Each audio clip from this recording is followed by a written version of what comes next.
Y'all know what it is. You seen the title. You clicked on it. Season 3. All the bonus content. I'm going to kick it off with the bloopers. Hey, camera only, Mark. Set. Ready, and action! Sorry. Let's do that. Moment. Do both my eyes look like they're closed like this? Yes. If I'm looking at with one eye? Yeah. Ready. Yep. And Tricky bastard. set. Let's go. Let's try it. Little TV And secret. action. The island told Locke he has to save Echo. Save him from what? Apparently, there's a bear here. Of course, I'm sorry. Jorge Garcia would tee off the bloopers for season 3. Try it again.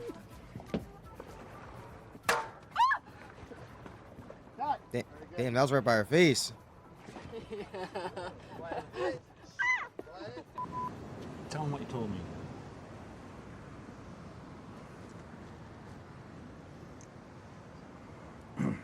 The computer in the hatch wasn't.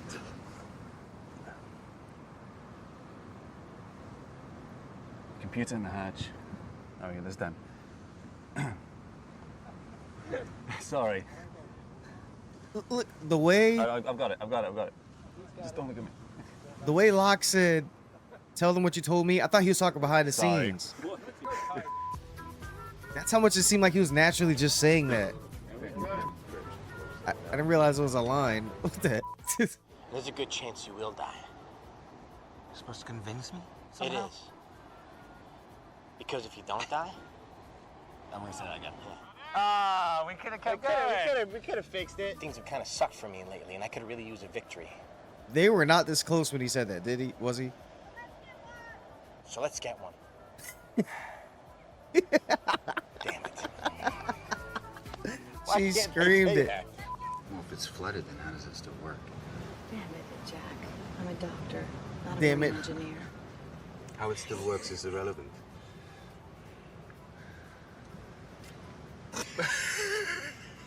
I was enjoying the joke. I was taking it in. Let's go. Oh.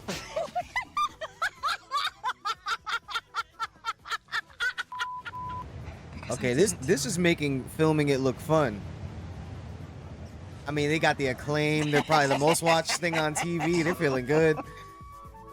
The characters are getting to do crazy stuff. And it's all on the island.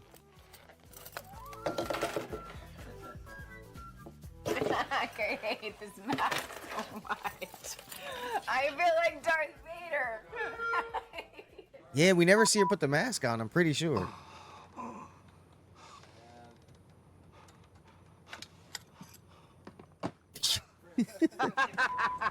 So tell me, how's your backhand? You're what?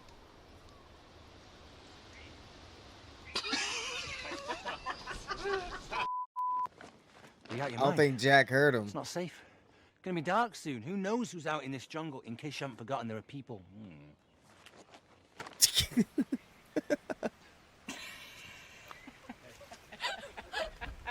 Was that from the mic? Oh my god. Jacob, I'm here with John Locke. Someone's gonna say something on the other Coming side in of the now. door.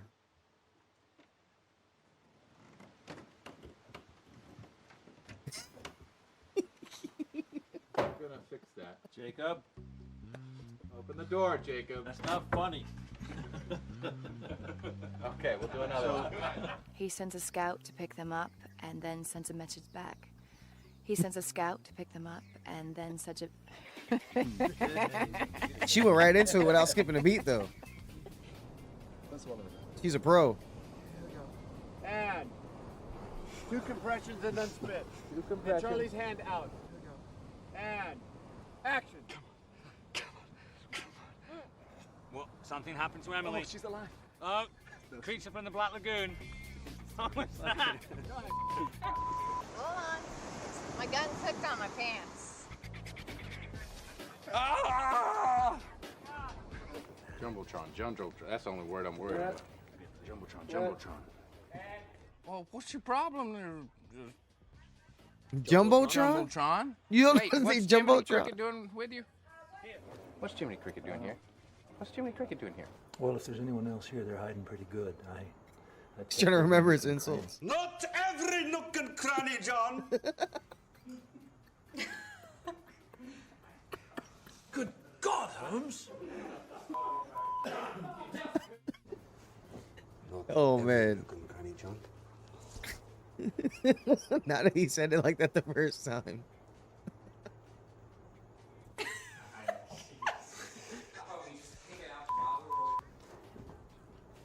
every nook and cranny, John.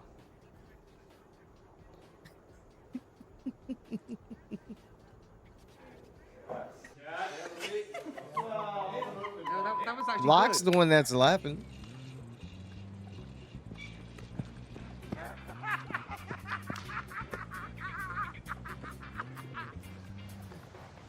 They should have left Tom doing that. And Sorry.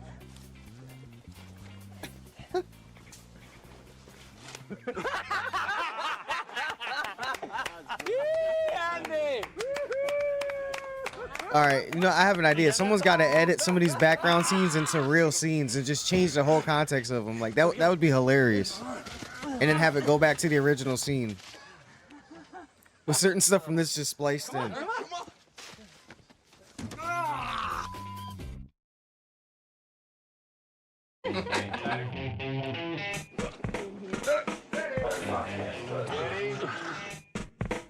Whoa, whoa, whoa! This is season 4. Whoa, oh man, that was way too short. Okay, and now we're doing the season 3 blueprints. I guess they have blueprints of different locations. I see the first 2 is Ben's house, then the cages. I didn't get to see the other ones, but so that's the next segment of the season 3 bonus content.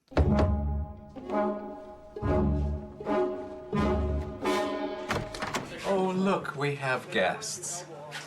Glad you've come. Welcome to Chez Linus.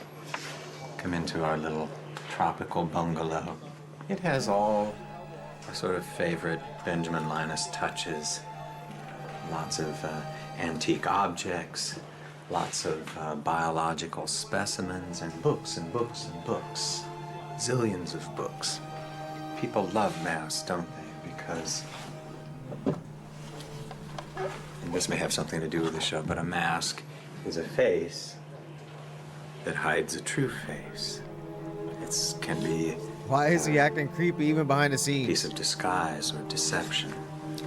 These are themes that come up occasionally in our program. I kind of like the drapes they have in here. A person could pretend to be a Maasai warrior or something like that. Very nice. This is our kitchen over here. And you're probably thinking, we've seen these little bungalows from the outside, and each room in this bungalow is as big or bigger than the bungalow on the outside. It's a piece of island magic, I think, that once you get inside, everything expands. How about this stuff? Oh, period. This really is Ben's house. Balloons. It's a sort of theme in our program. I'm fascinated with balloons. Do you like to fly? Some people like to fly in balloons. During my rear window period on the show, this will be where I'll be spending a lot of time. That and in my wheelchair. Where's the wheelchair? I can't get anywhere without it. Here's an interesting astrological chart, which bears a resemblance to a certain other chart that we've seen on the program. When did Ben start walking in season 3? Like, he got up and then it was like, all right, I didn't. Yeah, they're, damn it. Jiu-jitsu Can't remember. trophies. Oh, see. One can only imagine how they came into my possession. I suppose it's possible that I earned them myself, but where? Really? At what sort of jiu-jitsu meet? Exactly. Would I have received a trophy? Exactly. On this island? Exactly. Where I've lived my whole life. Exactly. Okay. What do we have? Those trophies shouldn't be there. That's kind of silly. Probably noticed this painting on the wall. Oh. It's a kind of a unique painting. If you look closely, you see the woman is cradling a little gerbil or some kind of a little furry mammal in her hands. And she's in a tropical setting. Why does Benjamin have this painting? And who's the woman in the painting? I wonder if we'll find out. And here we are, of course, at the seat of power. Ben's private desk. We do get a hamster. He's a man with considerable responsibilities, but also considerable power. It's a lot of fun going on also on the island, if people could just get in the right frame of mind. That was weird. That was... Damn, Michael Emerson, he got his own... I mean, it's his house where he was spending all his time. He probably didn't want to get out of character. Maybe they were in the middle of filming a big scene. I don't know. So he was just like staying active. He's like, hey, let's run this, you know, just so I can stay in the zone while everyone's on their lunch break or whatever.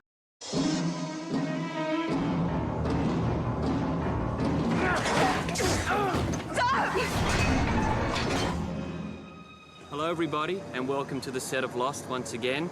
We are here in what's affectionately known as the Hydra facility, and what we were putting here were two very important cages. One was to hold Sawyer and the other was to hold Kate.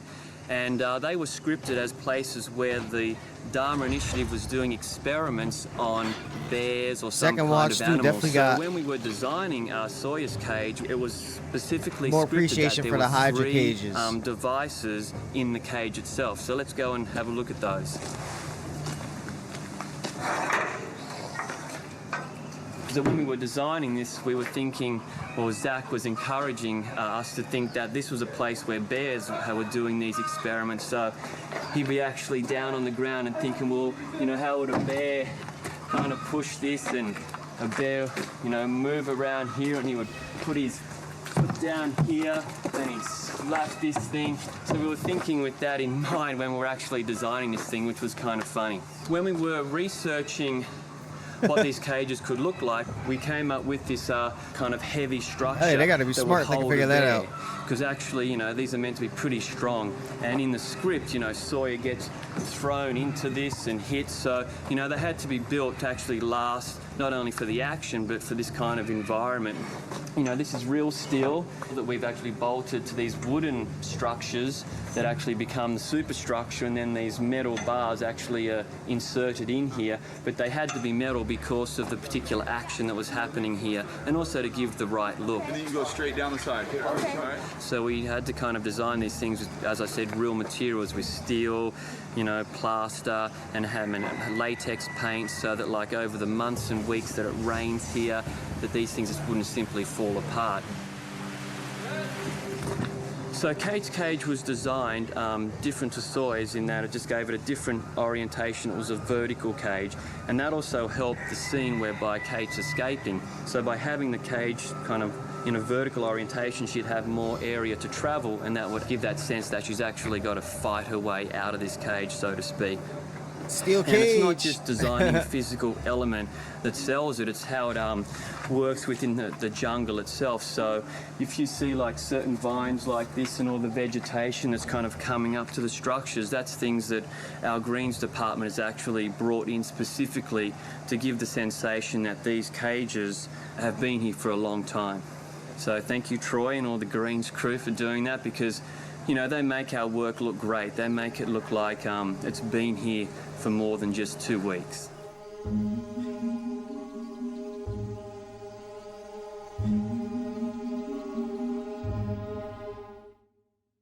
Yeah, the vegetation on the show sells it. Anything that's not natural, you can't tell with the naked eye. Let's go.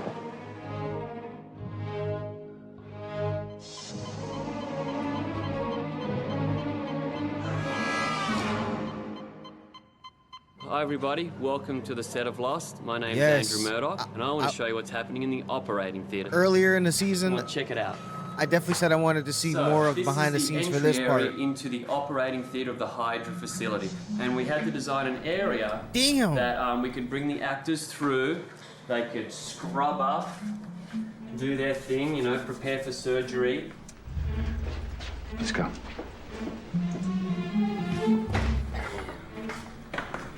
They don't mess around. So welcome to the operating theatre. When we were designing this facility, we created this large kind of industrial infrastructure that would then supposedly hold elephants, polar bears, you know, large-scale animals that the Dharma Initiative was operating on. But in this scene, Henry Gale's being operated on. So an important aspect of the design of this room was to give enough space so that the actors could actually do what they needed to do. You know, Jack doing his thing here, his assistant over there, and then him being able to be here operating and then look up to the actors up in the observation room and have that kind of dramatic tension going on. You could probably actually do surgery. We created an observation area which was higher than the actual operating facility itself. So come on, check it out.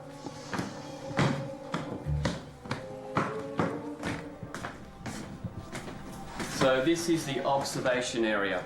And we did research and we found that a lot of educational facilities had, you know, observation rooms that were higher so they could look down onto the surgery and actually learn from it. So we were doing that here to give that sense that the Dharma Hydra facility is not only an experimentation but an educational kind of facility.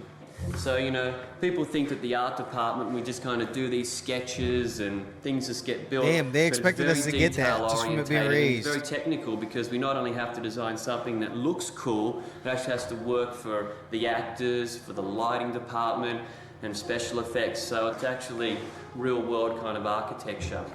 And a part of that was real world architecture was us designing this light fixture here, which again came from Zach Grobler, our production designer.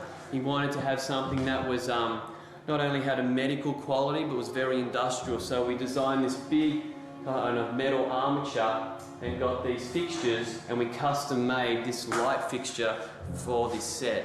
To evoke the industrial kind of feel, we put these large plastic doors that you mainly see in big factories when you see like goods being brought through and back. So we wanted to give that sense that this was like a more industrial, otherworldly kind of place, make it a little bit more eerie. So again, we kind of, you know, put aging on all these elements to kind of give it that texture and kind of grittiness. These large oxygen tubes, you know, they evoke that idea that something else is going on here. This is not your normal operating room. You know, there's something weird going on here. I didn't even notice those. The important thing with this whole Dharma initiative is people being spied on. So you'll notice there are always little cameras everywhere. We put one up here and another one up there, and we snuck one up into the observation room so that, you know, you get this sense that it's maybe subliminal, but it's a sense that, you know, you're being watched all the time, wherever you are, no matter who you are. So watch out.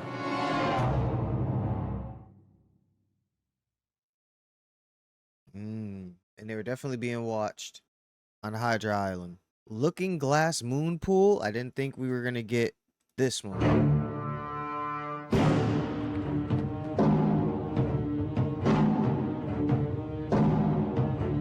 I'm not mad at it, though.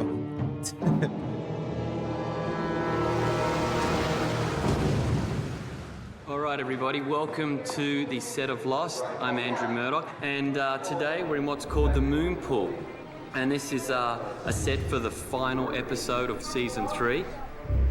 Now, this set was actually a pool in the stages here in the Hawaii Film Studios, and our production designer, Zach Grobler, decided that it'd be great to turn this into this set. So we wanted this set to be similar to the other Hydra facilities. So he did that by incorporating similar textures and materials, and also the colors. The oranges, accents in this set, and they also share that similarity of being quite eroded, quite decayed. But this one is kind of excessive because it's meant to be deep under the ocean where a submarine could come and actually dock. Right, like that's... And so when you look around here, you see metal structure with heavy rusting, an analog contrasted place with the concrete that enable us to accentuate the form here. in terms of its location and only having one function really to jam This is called the stuff from getting off communication the room. It's island. like That's a little insane. pod that actually connects to the set itself. And that's a really interesting little set piece because it floods. So we've built two versions of that. One version is here, connected to the main moon pool set, and that's where Charlie does most of the action. And then when we actually see the set being flooded, we'll cut to another set we did outside that was built in two containers. Yep, we saw that. We built our set in there, and then tonight we're going to flood it, and that's what you'll see on film, cutting between this little set here and the other one outside. It's amazing So how let's real that actually looks. check out the communication room that connects to this main docking area. Here we have a heavy, hardcore marine-style door. And this is where Charlie sits down and keys in good vibrations. And what you see here, I should mention, is a collaboration of quite a few departments. And our set decorating department did an incredible job. They were able to locate all of these ex-Navy hardware elements that we incorporated into this set. And as you can see, they really give it that sense of realism and no, it looked clarity real and to me. texture that we needed. So I just want to thank especially the set decorating guys for actually putting this all together. And as you can see, it's one of the best sets that we've done this season. Nah, extremely memorable. I mean, and considering what happens down there, you know, you have to make sure it looks good. People are going to be thinking about this moment and going back to it. And on the rewatch, they're going to be paying extra attention down on the looking glass. Mikhail kills himself and Charlie. Everyone down there dies except Desmond. I think they stretched it over like both episodes too, Charlie being down there. Because his head came up at the end of Greatest Hits. Othersville. Oh, okay, well, that's the official name for it now.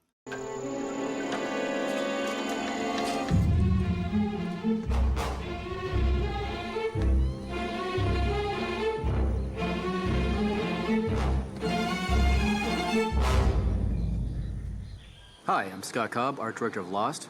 We're currently on the set of Exterior Othersville, also known as Exterior Suburbia.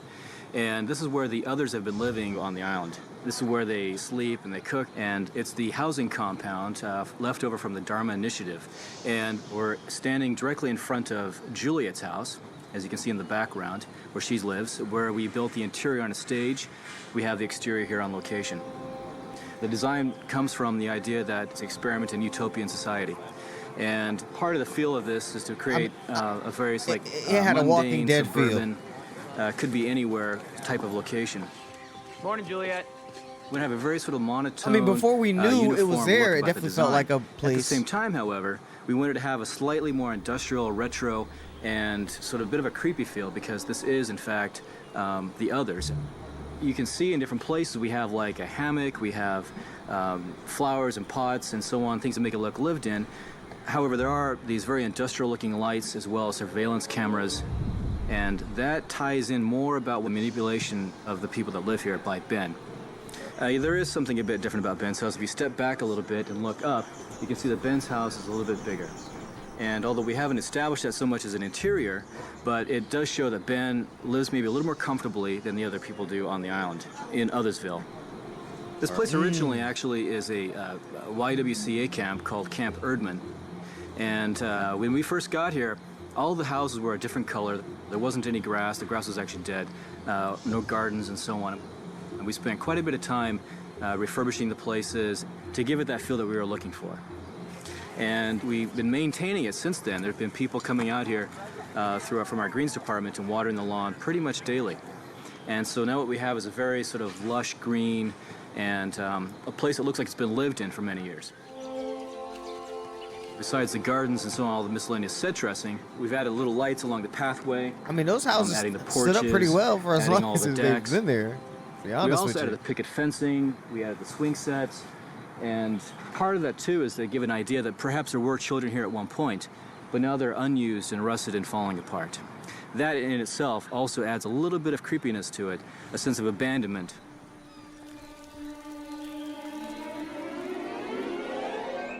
It definitely gets occupied and abandoned a few times throughout the series, but it being Dharmaville, that's why they call it Othersville. Dharmaville and then Othersville. I mean, the others probably have been living there since they killed Dharma, so that was really Ben's like that's his home. Okay, now we're gonna get into the Lost Season 3 extras. These are separate from the blueprints. They only look like they're a minute long. Some might be like a couple minutes long, but these look relatively short. Just little snippets they threw in there. This one's called Chickens. This is our main problem right here. We've got chickens. They're cute when they're like this, but when they grow up, they make a lot of noise.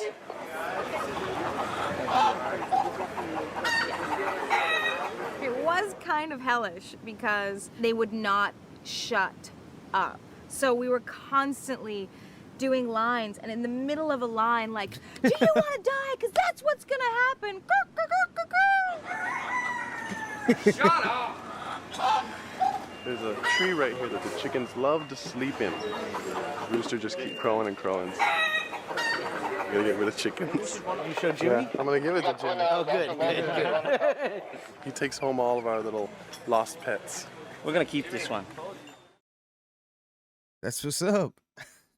Okay, see this It's really, one's really sweet. 5 minutes Shannon long. Rutherford. Creating the toys. You had to create these moments. If you're thinking about going for the cockpit, I'm going with you. My kids now think I'm cool. Where are we? Oh, that's fire. The numbers are bad. Oh, that's clean.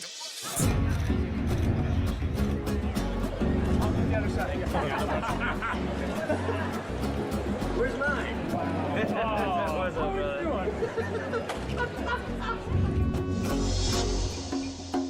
Started having the crazy idea of doing action figures, and McFarlane for us is without a doubt the best there is. Oh yeah, McFarlane is the work is awesome, and it turned the out standard. that McFarlane was a fan of the show, and they immediately jumped on board. When I got to the toys, they were aware of some of the products I'd done. Damon and JJ, you know, they're sort of geeks like me, and I say that in a good way. I mean, again, I'm a proud geek. That's Todd Started having McFarlane. conversations Yeah, he's about, you know, which characters we would do first, and you find the best created scene some or where people bangers. are in action, and then they send over their designs, and then we start talking about which sound clips you're going to use. We're gonna die alone. It just becomes like this long, exciting process. No way. Have you done the scanning process before or no? Never. In this case with the Lost, we actually scanned heads. We didn't have the luxury of doing full bodies because they were shooting their show. There you are. That's incredible. But that's good that you kept getting that little scar there. I got all of the actors to do a wide range of faces for me. This is incredible. Now, start to get it angry. Mr. Echo too. Awesome. Instead of having to go back to them, if there's a character change, I go, let me get a library of all of their emotions, as much as I can get, so I don't have to go back and bug them a second or third time. It's all just a tool. It's just sort of a blueprint for us to then start moving forward. Listen, you're making me into an action figure. I trust you. Sitting here in my New Just Jersey tell me what I gotta do. office, What? we do a lot of the research and development of all the toys, and you're going to get to see how we actually put together our little Santa's workshop and getting a toy from beginning to end here. Son. Standing on the Okay, beach. we have the Phantom. What you see here is the scan data. That's It's, Juliet. Very rough, very crude. And this is actually a software where you can go in and actually sculpt the clay. You can then take that computer, hook it up to another machine that kicks out a wax head. But there's some things that just don't translate very well, like hair and wrinkles and clothes. And if you don't have it, you have to invent it, and that's where the clay comes in. It's called castelline. It's like a mix between clay and wax. I'm using a sanding pad that I can heat up with the torch. And it gets hot and it'll like melt the wax. This wax is hard enough that you can actually drop it and fix it, which I've done before. So. Oh. Yeah.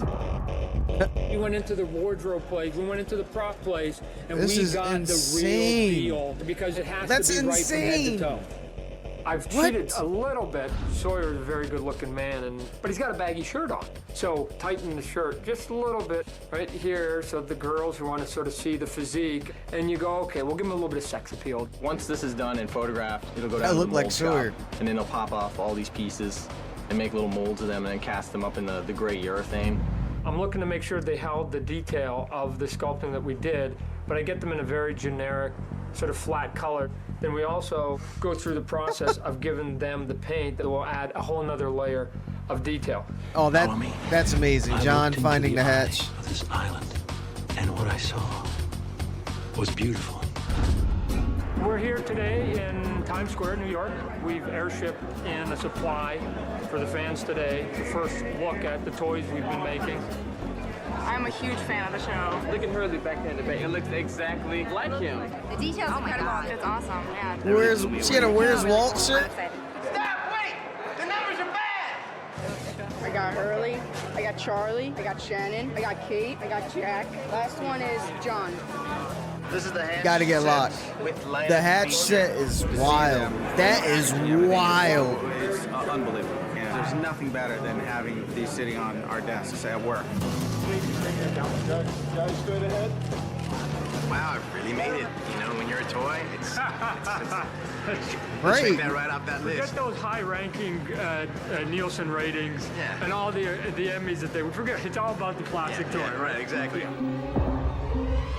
Right, the acclaim was there. It warranted being made into toys. Let's be serious. And they're more like collectibles. It's not stuff people are gonna like play with. It's just to have around, just to commemorate a scene, something that you really, or characters from something that really means a lot to you. I get it, man. Wow. And when that much effort is put into it, you know, it's not something that's some knockoff thing they didn't really put any effort into. This part of the DVD is dedicated to our crew. For those of you who love Lost, these are the people who bring it to you. You see actors in the limelight, and often we get all the credit for all of the hard work that these people put in. And I just want to give back to these people the recognition that they deserve. And so, may I introduce you to our crew. She definitely seems like she hangs out with the crew a lot. She's always on the phone. She's gonna come along and... Patty is our main script supervisor. She's always telling me when I screw up my lines. Brian, get in here. This is Leo, my little Leonardo DiCaprio. Brian is one of our camera boys. Film loader. Film loader. Jennings, one of the best dancers on the crew. Come on. Oh, what? Film loader? Sound speed. Excuse me, I have to go to work now. Bobby is the head sound man on the show. He takes care of the surf, and he takes care of the traffic, and the roosters. My guys, Ken Strain, John Mumper. Norman treats extras like kings and queens. He treats them like professionals. He treats them like people. Thank you very much. Have a good day. Thanks, Good day. Amanda, she's always calling us out of our trailers, which is the most obnoxious thing in the entire world. Come here. I want to introduce you to the world because you're beautiful and wonderful. Come here, Susie. Please come. Come here. Hi, world. This is Susie and Roland. They are the masterminds behind all the wardrobe on the show. Polly is one of our wonderful wardrobe personnel. She works to make me look bad as hard as she can. Yes, we have the really glamorous job. Yeah. Do a little dog for the camera. Damn, She has the job of showing putting everybody dirt on all of the actors and putting sweat on all of the actors, which we now like to call our acting spray because we can't imagine acting without it.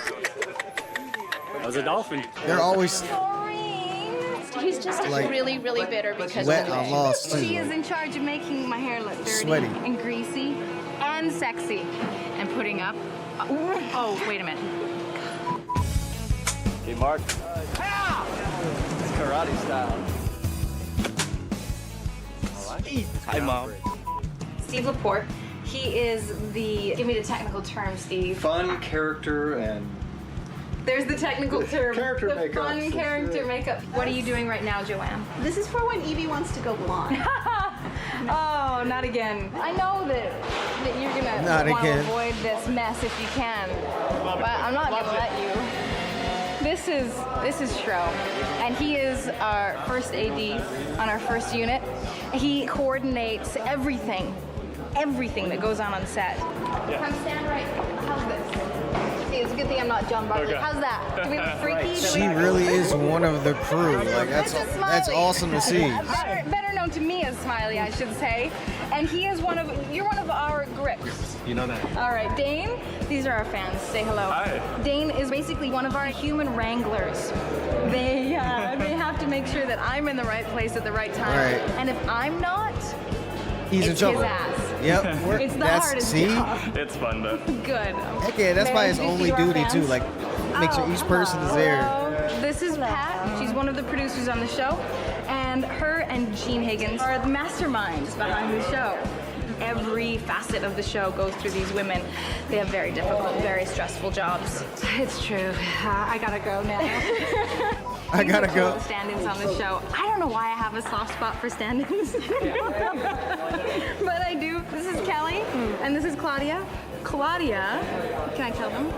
My love. Claudia, these are the fans of the show, by the way. Claudia used to live with me. We were roommates for a long time. I'm like, why the hell are you all on these? Oh my God. He knows her. They were roommates. Okay, that makes sense. This is Jack I'm like, what Bender. the hell? I'm sure you've seen, if you watch the DVD bonus material, I'm sure you've seen him many times. I don't know the titles of what you do. I know that you like me, but I don't know what that's called. I'm the key grip. Key being the operative word. John Bartley. Speaking of our lighting team, this is the scientist behind all the cinematography on our show. Johnny, Walrus, Glenn, Tori. They are our phenomenal team of cameramen. Say hi to our fans. What's up, guys? Aloha. Thanks for watching. Hey, fans. Hi, fans. Fans, this is Tony. He is the focus puller on a camera. Do you want to tell him what you do?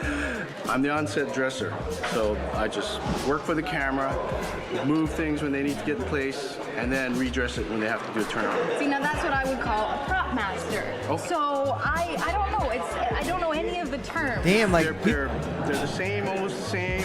And they probably each have teams of people under them. Used by you, then it becomes a prop. That's the You learn little something new difference, every which day. is actually a big difference. Perfect. Hello? Hello. May I introduce you to our fans? Oh, hi there, fans. This is one of our prop masters. I'm finally going to get it right. I've been calling the set dressers prop masters. Oh, no. There is a difference. Yes, there is. Which I learned today is that if I am using it, It's a prop. Yep. And Mom. Oh, yeah, that is true. Master of props. Master of props. Finally, I come across him because I've been calling everyone prop masters. I don't know why. I get confused with I don't do titles. that much. John Lee is presently, I'm an electrician. I was gonna guess wrong. Mike, medic, alliteration and functional. This is Dave. Hi. Dave takes care of our craft services truck. Chief is one of our security guards, right? Yeah. Wainana's job Oh, yeah. is overwhelming. I want to see more about the food Fixing all that the actors get on the island for I sure. want to be on this year's DVD. All right. I searched the whole DVD last year. I was there for 2 seconds walking in the dome. Sorry to interrupt work. Am I allowed to come in? We try and do as little as possible. Say hello to our fans. Hello, fans. Tell them what you do. I'm the location manager, and we have 3 more wake-ups, and the 3rd season is done. Yay! Can I be in your movie? Can I be? Do I have to do something cool like this? Hi, welcome to the set of Lost. Hey, I'm Stallone. I'm his son. Poison arrow tree The hell? frogs. They're very tasty in the morning. Okay, cameras up. This guy gets paid by the hour. This guy gets paid by the hour. Just taking a nap. Is it time to go back to work? Our crew are the kind of people who make you want to work hard every day when you come to work. I can't tell you how many days I've arrived at work and I have been in the foulest mood and I have not wanted to be there. And within about 15 minutes of being on set and being around our crew always turns my mood around. Season 3 wrap for sure. She got to go in the water. She's got to go in the water. What's up, y'all? It's a new day. That's why I'm wearing something different. There's a lot of extras to get through, and I wasn't able to get through it all on the first day. And I don't really want to upload this in parts. And I kind of want it to be one full video. I might have to do it in parts, though. All right, this extra is called Crossword Puzzle. Daniel Day, Kim, and I managed to do a Friday New York Times crossword together. This was not easy, but we managed to do it. All the acrosses were, what do you call a fish with no eyes? That was all the acrosses. And then the one underneath, the answer to that was FSH, because obviously a fish with no eyes is FSH. Oh, wow, okay. We were there for ages, going, what do you call a fish with no eyes? And I was going, I don't know, eel? I'm trying to work it out, and it was in the scene where Paolo and Nikki were being buried. And it was like a cliche. They put the clapperboard on, and just before they said, and action, I went, FSH, FSH. And they went, action. And then we went into the funeral scene, and all stood there like that. Kind of going, this is terrible, and you know, Paolo and Nikki have died, and another couple of They were doing a people on our side of crossword. the island have gone, and it's scary for all of us. We went through the scene, and they went, cut, and we both turned to each other, and we were like, yes! FSN. So that was like a big achievement, you know, because I'll do like Monday, Tuesday, Wednesday, New York Times. And then Thursdays, kind of, you know, I won't finish it. And Friday, I tend to not attempt it. And Saturday, Sunday, you just set it on fire and throw it out the window. Because I don't think anyone truly finishes a Sunday New York Times crossword. I think it's like something that is planted by the government to make us feel more stupid than we actually are. They are hard. I don't know if I finished any newspapers crossword, but I tried the New York Times once. Got like 6 of them. Then I just gave up. Edgar Haliwax at the Orchid.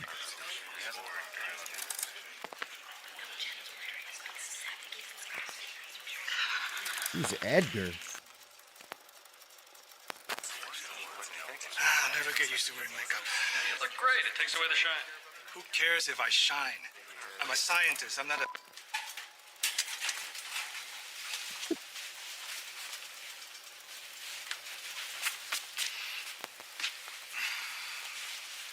Turn the rabbit around, please.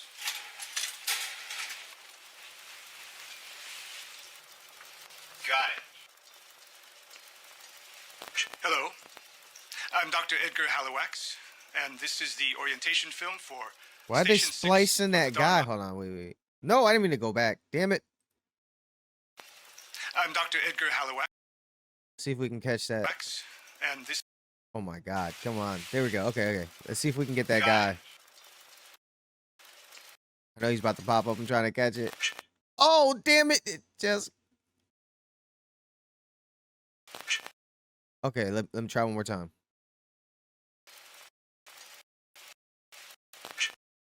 Damn it. Okay, I can't pause on him. I'm Dr. Edgar Haliwax, and this is the orientation film for Station 6 of the Dharma Initiative. Oh. As you've no doubt surmised, Station 6, or the Doctor Orchid, Who? is not a botanical research. We apologize for asking you to deceive your family and colleagues. This is, of course, in the interest of their own security.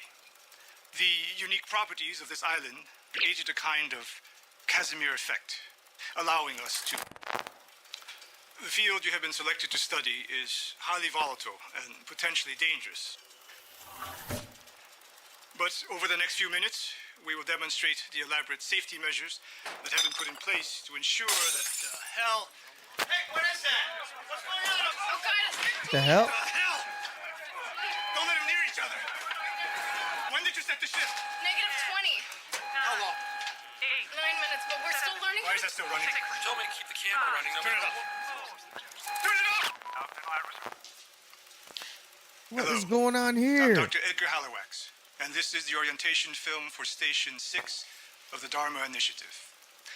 As you've no doubt surmised, Station 6, or the Orchid, is not a botanical research unit. Lost returns in 2008 with an all-new season, only on ABC. Oh man, 2008. Wow. Damn, this show is old. And I'm just experiencing it. That's the crazier part. But okay, so now watching this, I'm thinking, Miles' dad, did he die? I don't think we got... What if he's still alive? Nah, that's too much time's passed. Nah, oh yeah, I'm thinking this is like going to the 20s. This is like the early 2000s, from the 70s to then. So 30 years isn't too long. He could still be alive for sure. And then what if he saw the Oceanic 6 on the news and he recognized them? He must know like there's other stuff going on. And seeing them, that they were really time travelers. And I don't remember. Like I said, we're going to get to it and then I'll know after the rewatch. But yeah, that's just something I'm thinking about. Miles' dad in the Oceanic 6 making the news, getting returned. Like he would definitely recognize them, right? Hydra flood. Here we've got a water set. Everything's underwater. We got the effects guys over here. They are getting ready to go to create a big tide flood through here and to make everybody happy, make some good pictures. Okay, let's go. Let's go and tie him. 1 second. Rolling. Hey, Mark.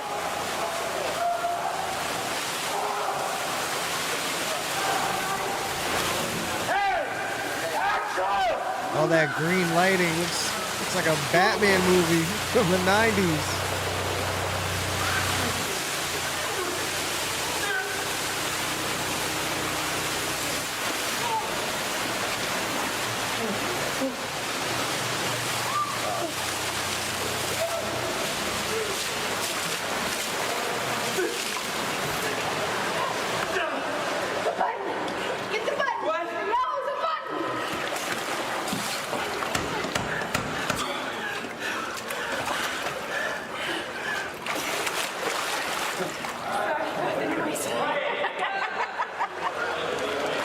Get the button! What? No, the button! Listening, listening.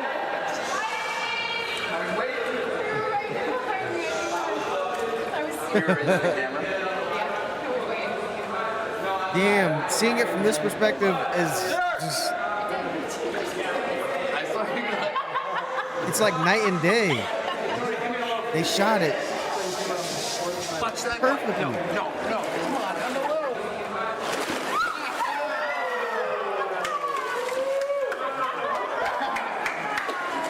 Now you're warm, right?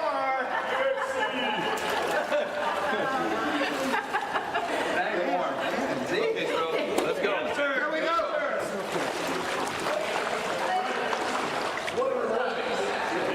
He got a surfboard? Damn. Oh yeah, I guess they are filming on the island, so... Right, the whole crew is submerged in water. And they probably got all the shots. So it was like, all right, let's just have fun in the water for a little bit before we have to drain this thing. Damn, I couldn't imagine like being on a show like this and just the behind the scenes stuff, and you're on a monumental show and you know everyone's gonna put an A+ effort, so you have to bring yours. It's not like you want to do it just to make the show good. No, you have to do it because the people around you. Jin versus Mikal. Hi, my name's John Medlin. I'm the stunt coordinator for Lost. Now, the process for performing stunts That was on a the good show scene when they fought. is I get the script and I break it down and I look through each scene to determine what is considered a stunt. So today we're doing a fight scene for episode 318, DOC. For example, one of the scenes that we did in season 3 with Jin fighting Patchy, Mikal, it's a great fight scene. I like fight scenes because it's a way of getting me physically involved in the episode, and it's a good way of getting the energy going, you know, and it's a nice change of pace for the character. Fortunately for us, our actors were very enjoys doing physical and able to perform this action scene pretty much themselves. When you see Daniel Day Kim pull off his spinning back kick, it's just incredible. And Patchy, very physical and strong and able to hit the ground over and over again, and a real trooper, which is a bonus for us in the show because it makes it believable. In fact, when they're hitting the ground, it's real. That was much longer than I remember.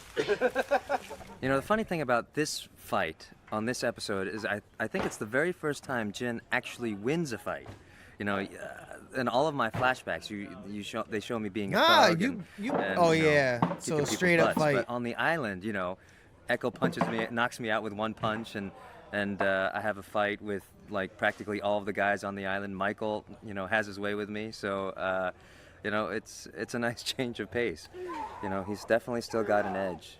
I kind of like that. Whenever we have a scene that requires a little bit more than just I didn't basic action, see I Jin like as to someone that videotape lost it in fights. a stunt rehearsal. We When go he saw through his beat by character beat. as that. We take a pause, and crazy. when they're doing their first move, such as a punch, we'll measure it and we'll line it up slow-mo. It's almost like a dance, you know, step 1, step 2, step 3. And so when we go through that dance, which is the fight, and everyone knows exactly what the moves are, they know how far they can be away from each other, how fast they should be moving, and to make sure that they're moving at the same time with the sequence.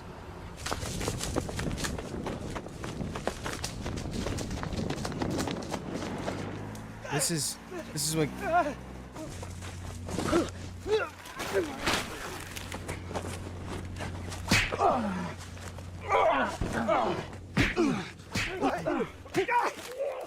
See, the battle is won before you ever start, you know? Look at all the work that's put in before, like, the actors are even involved. The scene's done. You're tracing at this point. And cut. Thank you guys.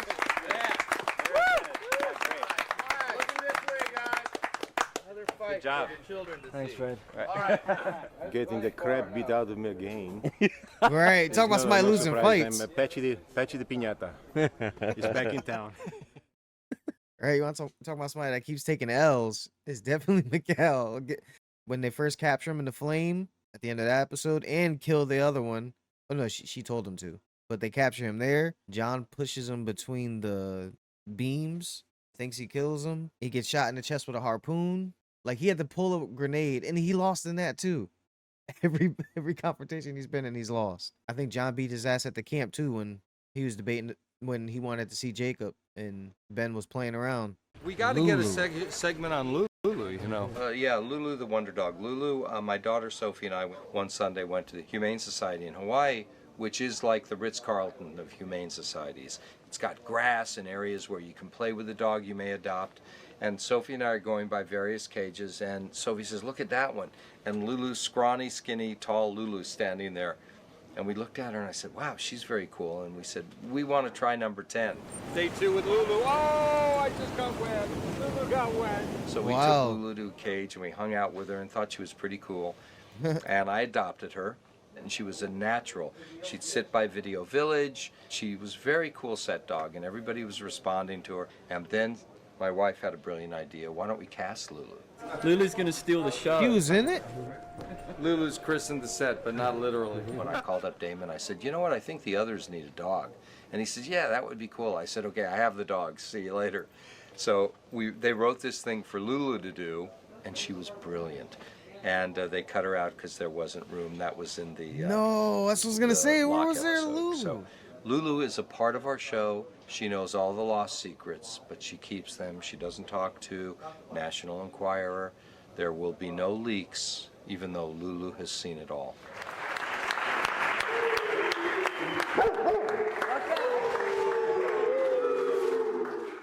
She was there for a big moment through the looking glass.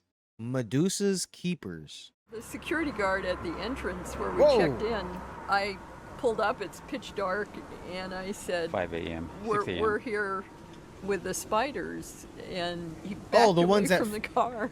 He said, there are spiders in your car? The expose episode, yes, yeah. Yes, so, you know, the spiders have a role today, and he just kept backing away from the car. So people have a very strong reaction to spiders. Most arachnophobia is not a justifiable phobia, but it's a real phenomenon. And I'm not an arachnophiliac, but I do have I think a healthy respect for spiders. Every one of them is able to subdue insects because they have venom.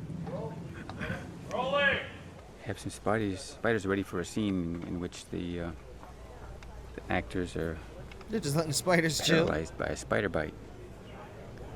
So this is a very slow-moving, web-spinning spider that's going to be helping out in that scene. And is that an orb weaver? Put it in its own cast chair here to get ready for the call. They had an audition. We went to the production office, and the various decision makers. Yeah, there were 10 people around the tables, them, and we presented different options of kinds of 8-legged actors. Yes. All the spiders will get released at the end, even though in the filming it may look like the spider gets hurt or might get hurt. It's not going to get hurt. Because we wouldn't want that, right? I'm just kidding. I don't want to kill any spiders unnecessarily, but I mean, they love them. Like I said, I respect the fact that they can kill all their bugs. I'll give them that. Michael and Jack talk about the crew. Who's Jack? Oh, Jack Bender, probably.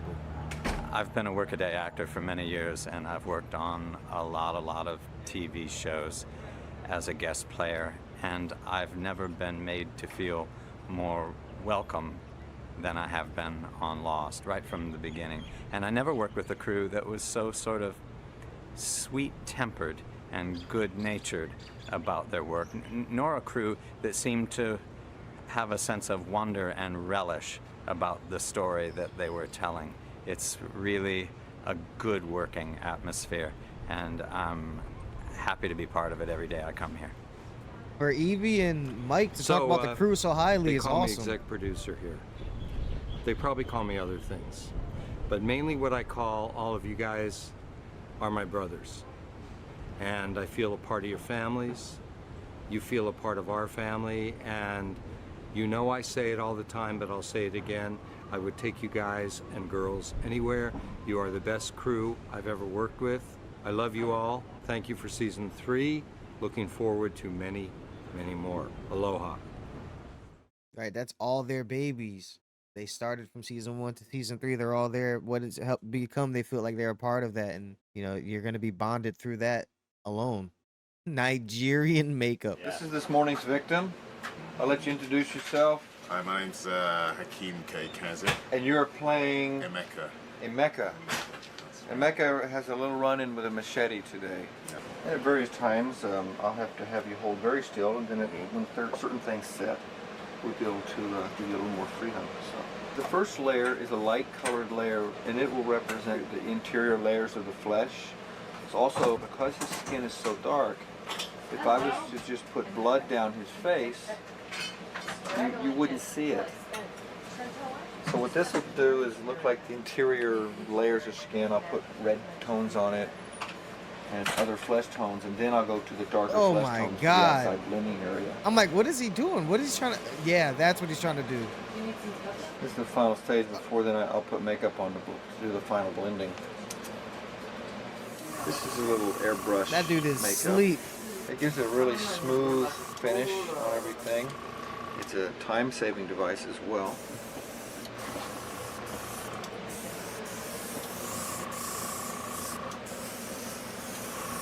I also am always Oh my concerned about God. whether or not it's going to be too bloody or graphic for camera. That I is... found that darker colors tend to be more accepted in what I would call the rating system. So I will layer with the blood, put it in different multiple colors. And also helps to blend it off. Let me set you up. Ready? This dude's amazing. Oh, yeah. That's very nasty. So painful. Ow. I'm ready for the day. It's all good. Aloha. Next guy. There we go. So what's your fate? My fate is... So there's no doubt about it. I'm dead. You got an open, big open wound. I'm so dead. Have you seen it yet? Can you see it in the mirror? Not yet. What is... Looks pretty good. It all blends perfectly.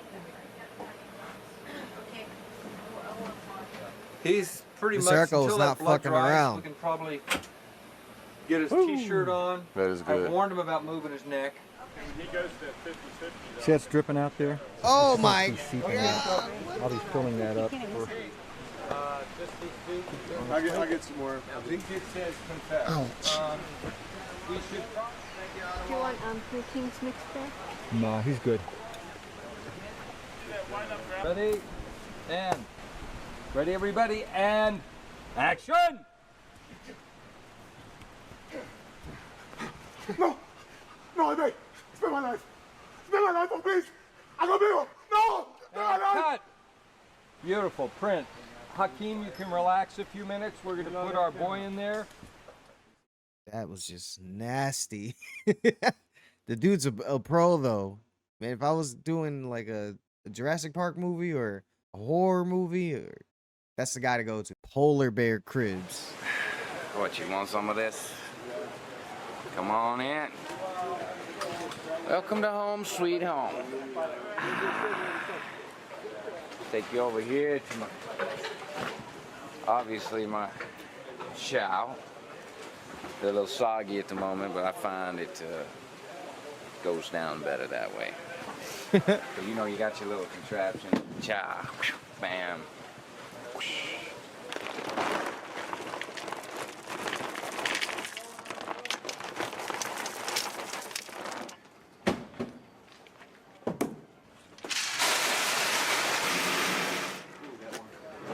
We got the Dharma fish biscuit for the big bears. That's awesome. Specially made cookies. Cookies. I'd eat it, but Can you actually no eat thanks. Oh yeah, you eat these. These are. Yeah, he eats them on set. Hit the deck. These gingerbread? They are. Gingerbread. Gingerbread Dharma cookies for the bears.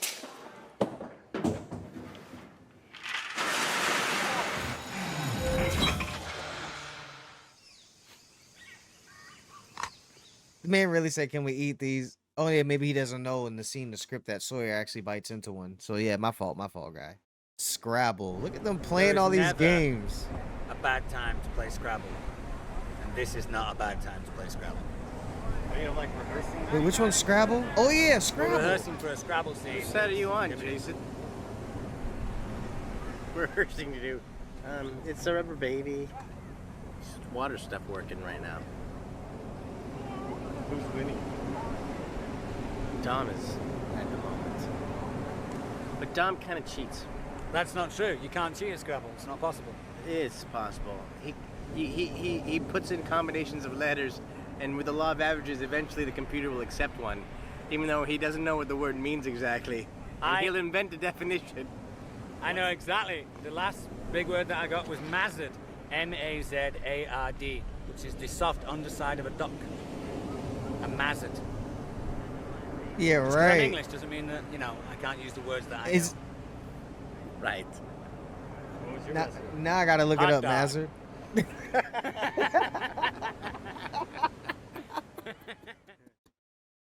Oh, good.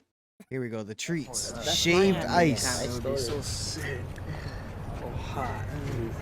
I've never had it before. I want shaved ice so bad. What are these things? I don't know if the main one is familiar with It's the shaved ice. Delicious Hawaiian treat. How do you make them? With a lot of love. A little ice cream, shaved ice, throw some flavors, some cherry, they got blueberry, they got all kinds. Ice cream. Ice cream on the bottom. Come on. Shave ice is ice Oh, that's wow. shaved and flavored with flavored syrup.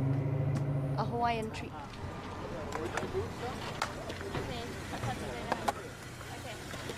They probably hired that guy and was like, "Well, What's going on over here? whatever you, Is that what it is? Yes, sir. And look, we'll I have cover my it." Matsumoto Shave Ice shirt on today, and I didn't know I was getting one. Oh, nice. Look, Well, right there, look right there. Right there. It's Prada Wally. they got the money to help this guy out for doing all this shaved ice for the whole crew. I'm just getting crushed ice by itself. Mary just wants cup ice. And I heard he has the best ice in town. Secret to the best shave ice, keeping the quality the same, keeping the syrup the same from all these years. I guess the texture of the ice, I guess service, and keeping it country.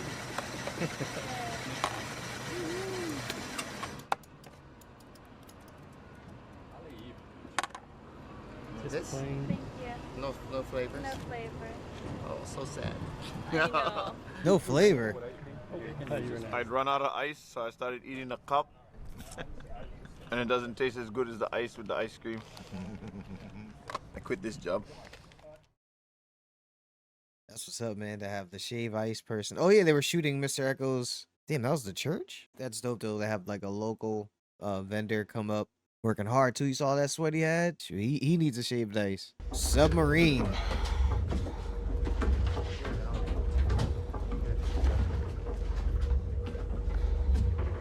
We're here. Here where? Aloha, welcome aboard the USS Bowfin, SS-287, moored at Pearl Harbor, Hawaii. My name is Bob Bird. I'm Director of Operations here at the park, and I'd like to welcome you aboard the Submarine. The Vallejo-class submarine Bowfin is 306 feet long. In other words, the length of a football field. It took them less than 5 months to put this thing together. From July of 42, they started laying the keel. December 7th, 42, it was launched.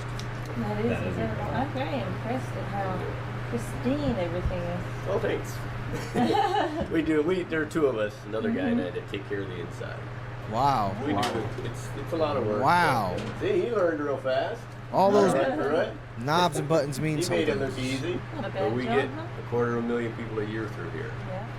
Because there's 250,000. 18 of these around the country. Well, 19 now. Arkansas just got one back. There are 80 guys running around on this boat. Yeah. Every compartment was 90 degrees or hotter. Right? Every single one of them smoking cigarettes they issued back then. They were smoking all over. Oh, you could smoke on this? They smoked all over. Might be my last one at any second. I'm smoking. I don't care.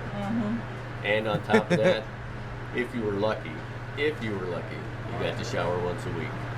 The showers were very, very rare because most of the fresh water that they could use in a desaltinization plant were used to put in the batteries that powered the ship when it went to electric. It was 2/3 the size of a jail cell. So even jailbirds had more luxury than submarine captains. Of course, once you're 400 feet under the water, it's pretty much the same thing. Lost. Season 3. The Sub. Damn, that's cool. They got a little background, a little history on the sub and the nature of the occupants and how they were living and how they were they knew they were in a, like you said, they could die at any second. We're gonna smoke in a pressurized submarine. That's crazy to think about. Table tennis.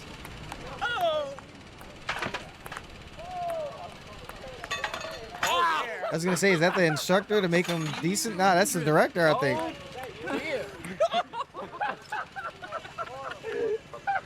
I can play close, I can play back. Don't matter. Oh, look at that. Look at them. Whoa, they're trying hard. Oh, look at They've played ping pong quite a bit this year. You know, I guess it starts with the discovery of the ping pong table in 311, I think it is. One of the very first scenes has Hurley and a couple of the other castaways walking into camp with the ping pong table pieces.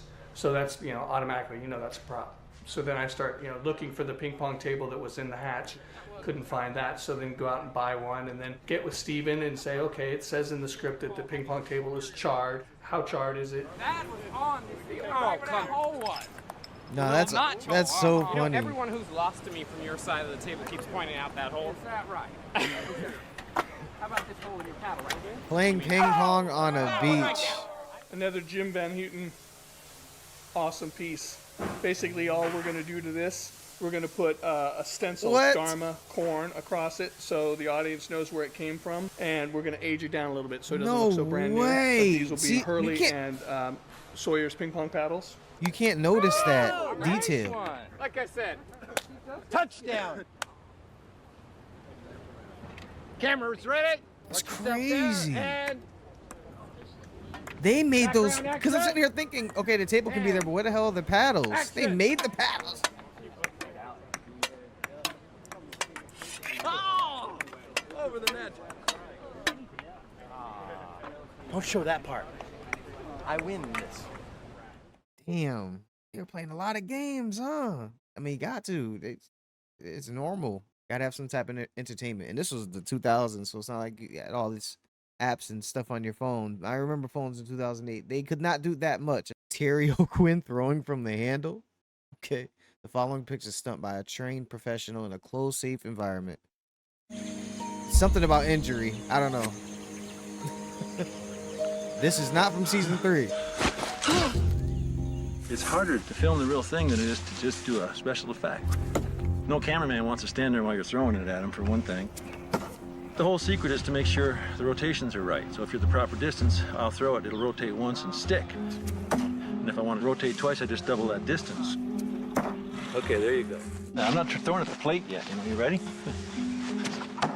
I throw it from the handle because you need to throw a knife with the heaviest part forward. So a lot of people throw knives like this, and that's because the handle's heavier than the blade. In this case, the blade is heavier, so I can throw it from the handle, and I can throw it harder. The blade is heavier than the handle? That's insane. I've never done this before, Lost. I started one day, we were out here, I think, or somewhere out here, and, and they said, oh, Lost has knives. So I just started fiddling with. We hunt. Of Jenny, course you would $1? start fiddling with them. $1.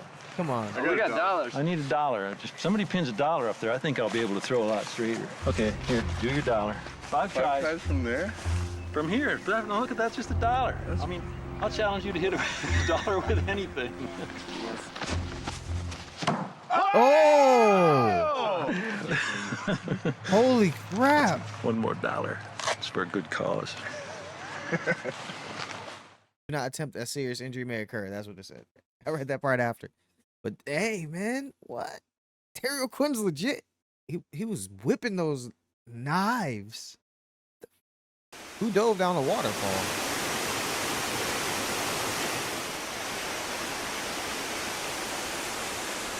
It's time to dive. Oh yeah, Nicky and Paulo. I was gonna say Sawyer and Kate did in season 1. Deep breath and go, right? Exactly. Or maybe like while she's Nicky and watching Paulo me, did it first. Just like positioning myself, going, And go. go. Exactly.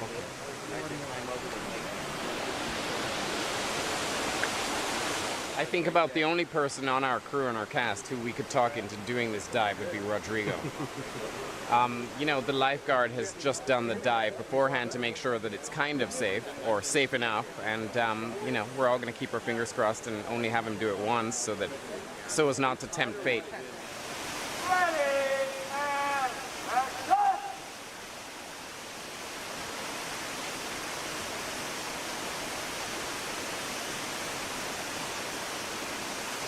It's not that high up. You're acting like it's super high or something. Rodrigo just jumped into the water. That, I guess if you have an open cut, the water can like give you some sort of weird viral infection. It can give you leprosy. What?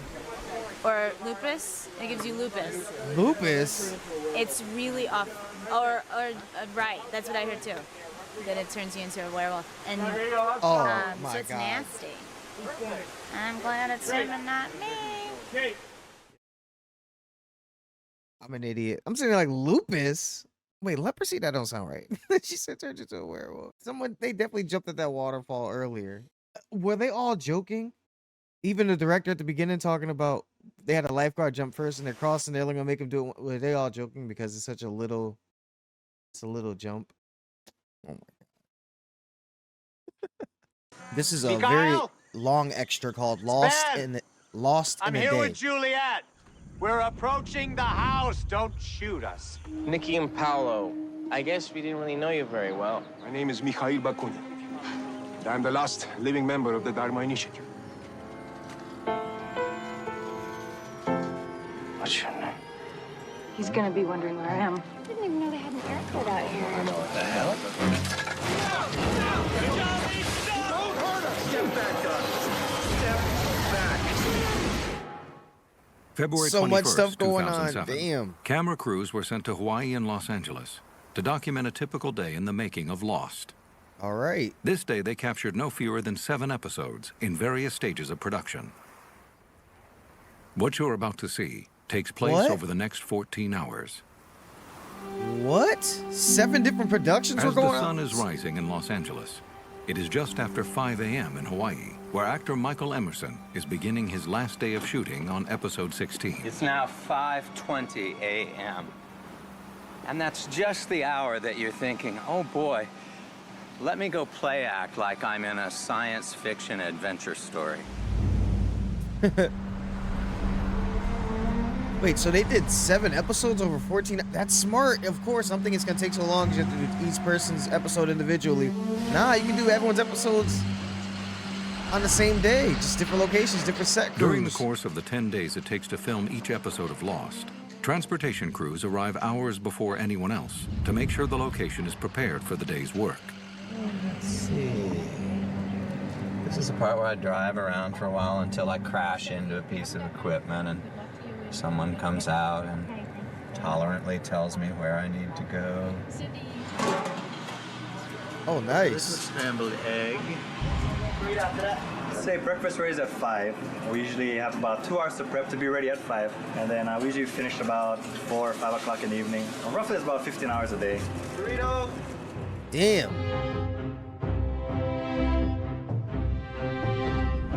Every Eating off morning, a food truck? film Oh, that shot can't the be healthy. previous day in Hawaii arrives in Los Angeles to be processed. They usually have sound Constantly. in the, A couple days sound ain't box. bad. And I take that sound to complete so they can do their magic as well.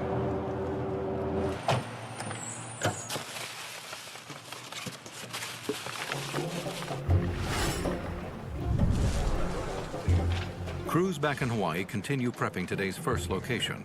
In Los Angeles, post-production teams are putting final touches on episodes that will be airing soon. and dailies are delivered to the lost offices. Hey. Sorry, we had troubles getting in the gate. Everything. Thanks a lot, man. No problem. You going to CFI? Yeah. Cool. All right, man. They start walking toward, we'll do a clean point of view on the Steadicam, and we'll do... Episode director Jack Benter begins his morning by reviewing camera setups with director of photography Court Fye and first assistant director Rich Sickler. As they head toward it, point of view heading toward it, and back on them. Such a random episode to be doing this. One of us, where he's showing Juliet at the flame, her sister.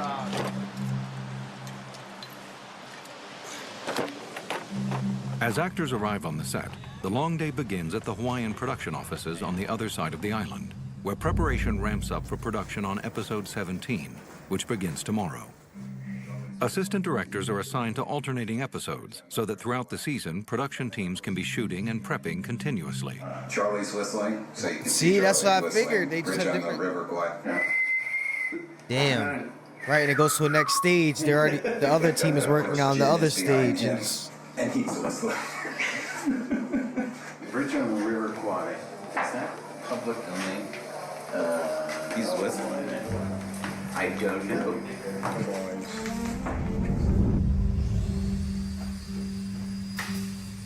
With storylines constantly evolving, the art and construction departments work to make sure that their ideas can be efficiently designed and built in time for shooting. That's so Today insane. they are working to finish a 40-foot submarine and set pieces for a location shoot tomorrow. This is for location. We're turning an ordinary doorway into Scotland. And so we're making it into a Scottish-looking doorway with a brick front facade.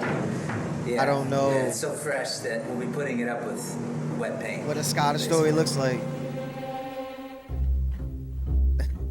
So little stuff like that they pay attention to. I'm sure a lot of people would not recognize right away. Soon. I think it is supposed to rain. And you'll be there. Really?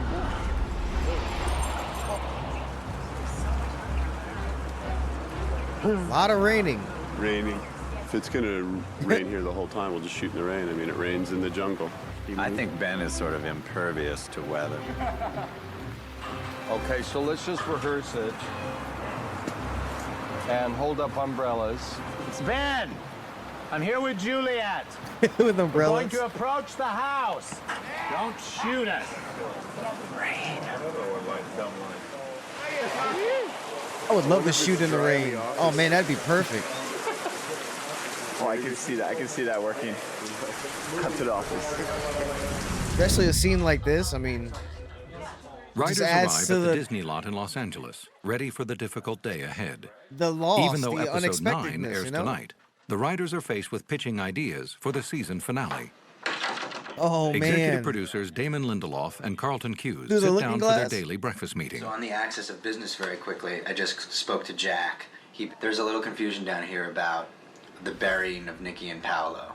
Like, what is it you guys are looking for exactly? We just need more sand on them, shovels, digging. I think what didn't translate was the exclamation point of the episode might not be her eyes opening. It might be her eyes open, and then we continue to bury and bury and And then bury see them and walk bury. away. And then see them walk away.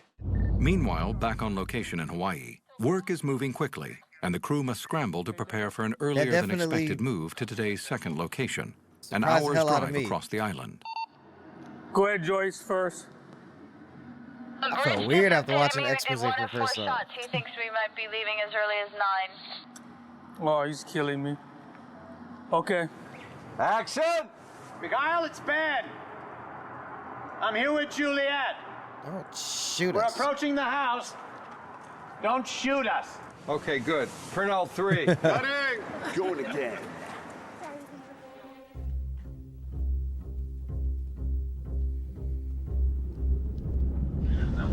In the Los Angeles writers' room, the writing staff begins brainstorming concepts for upcoming episodes. 319. Well, yes, let's drop back and talk about Sawyer for a second. Sawyer is apprehended, and they throw him into a well.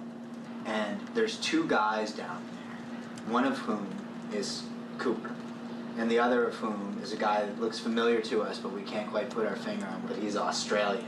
This is Malkin. the psychic. And Sawyer's jumping off point is as he looks at Malkin and goes, "Where do I know you from?" And Malkin's like, "What are you talking? Say, what are you talking about?" What are you talking about? Yeah. And whether you remember him from Claire's flashback or not is completely irrelevant. It's never going to come up in this story. It's a viable construct, and as I said, I think if we wrap it around, I don't think they use that. information, so that the audience does feel some satisfaction. So I think it's cool. Mr. Michael Emerson. Yes. Michael Emerson, everybody, for the day. Okay. The day is just beginning for most of the crew, but Michael Emerson has already completed his day's work. He will Damn, return it's not even tomorrow 9 yet. to begin filming episode 17. We're on the move to Kapolei, location number 2 today. Right, see, they already got one So the person's first scenes step in done. the company That's move wild. is to change your footwear from your boots to your slippers. And today we got a new script, better known as the network draft. We have a production meeting and tone meeting coming up in 2 hours. We'll break it down and then we'll try to schedule it. I'm on the H1 West making our way to you, so I just wanted to call, see if it was raining at location number 2. Just reading the latest draft, 317, which just came out this morning. In a couple hours, we will go into a production meeting where we will talk about the fine points involved in the execution of the script and, the last bits of preparation before we go to camera tomorrow morning. At the Los Angeles mixing stage, Raouf Glasgow and team race to complete episode 11 before an afternoon screening with executive producer Brian Burke. I would see this cat looking for scraps. Okay, but too loud. A little cat meow or purring is good, but not too much. Looking for scraps. Damn, just the audio part of it. They got a whole First thing I team. want to do The is cat get was over to the meowing set too to loud. Make sure Like, what? that Jack Bender, the director, executive producer, is happy with the way it turned out. Make sure that all the pieces are coming together for us. So, all right, let's brave the rain. Here we go. It's about having faith Though in it's a other people to daunting do their task parts to of move the the entire episode too. production to a second location during the course of the day, the Lost team is used to the frenzied pace, which frequently involves 2 completely separate crews shooting in multiple locations around the island of Oahu. Said and pull up to the guard booth and I'll cut. Still carrying your chair? What are you Right, doing? both directors, I'm assuming. Jack Bender The hair and and the guy makeup that did the team works pilot. closely with the actors to maintain continuity as they I think prepare for the Sebastian's next his scene. name. Yeah, but don't forget, this is also not the same day. More or less. Damn close. Next toe.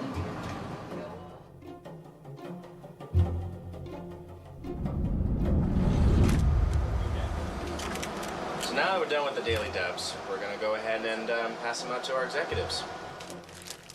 Okay, it's a 3-year-old kid.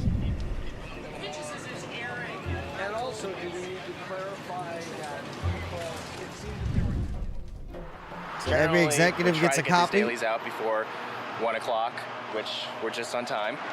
Here's to Damon. Oh, the executives of the As show. deadlines Okay, I thought they meant the network visual executives. effects coordinator Jay I'm Ward about to say, identifies damn. shots in episode 14 that will need visual effects work. We have a variety of actually different types of shots in this episode. Everything from green screen elements to matte paintings, etc. The edit's still in flux a little bit, so Oh, we're yeah, just that was a selecting lot the of visual visual effects effects. that we are confident aren't going to be changing. Nikki and Paulo Back being in Hawaii, implemented. Episode 17 director previous Stephen Williams, episodes? along with first assistant director Richard Schroer and co-executive producer Gene Higgins, are discussing last-minute details about the forthcoming episode. Where's the gang?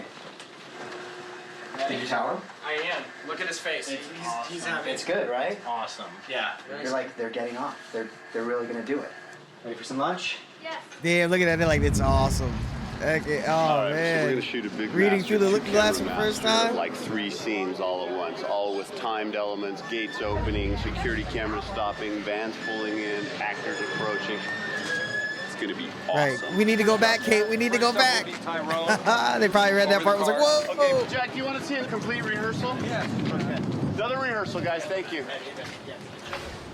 Back at the production office, first assistant director Richard Schroer and prop master Rob Kiker discuss a detail in the next episode in which an arrow must be embedded in Charlie's guitar. In my opinion, I find it silly that it went all the way through. Right. I think that it would be better if it was just like that or like that. Hey, quick question is the trajectory of the arrow. Is it coming down or is it coming I remember straight that down? book, so Okay, great. That's what I need to know. Catch 22. So now we'll go see. I don't know. I don't remember. Construction coordinator Chris. Here's the thing. I need. That's the when they found guitar. Naomi. Having had the arrow gone through it, it works on Friday. So. We're only 6 hours into this day, and so much has Across happened town in Honolulu, across so many different crews episodes. continue to transform a Hawaiian home for tomorrow's shoot. This is going to become a Scottish row home. Oh, We're yeah, doing, for a flashback Desmond. for the character Desmond. Yeah. We liked the older style of the house, so that's why we chose the house. What makes it become more British or Scottish would be wallpaper. So we're adding wallpaper that we'll remove after we shoot it tomorrow. Oh, this was the episode Costume where designer Roland Sanchez is no, constantly not on the that one. lookout for the right lost wardrobe items and must consider multiple upcoming episodes on each shopping trip. It was a great he has to go to the thrift store. Oh yeah, I guess Right. we're like. So we can have no blue, which is a little bit of a hindrance, but it's okay. You sort of Yeah, I work get it. around it. Because the others and the survivors. And a lot of green, and maybe some red. So, There's gonna be anything fancy outside of regular. Yeah. Back in the clothing. Los Angeles offices, writers are constructing the perfect cliffhanger ending for the season finale. So now that we have the top secret ending of season 3, I thought it might be cool if we actually shot the scene here in LA and where Jack and Kate meet is at LAX. Like, that's where they got there. He's going in. Should have landed. He's We do it going with, in. like, the most skeleton crew we possibly can. What we should actually do is we should shoot a fake secret. Yeah, the last thing we want is this to slow down. Okay. Back on location, Fake secret. Yes, you cameras gotta are do about to those roll on the now. second of today's 2 You have location to. shoots. Let it go. All right, stand by. Tyrone, action will be for you, okay? Let's roll, please. Rolling. Action, Tyrone! All right, let's fix this. Cut! I think we start here and we bring, here, back it up. Hank, we want this end this way. This is the line script that the script supervisor on the set provides, which may have a few notes from the director about what he would like to do. Even while cameras are still rolling on episode 16, editor Mark Goldman is back in Los Angeles working on his first cut. He and director Jack Bender will have only a few days after production wraps to finalize the episode.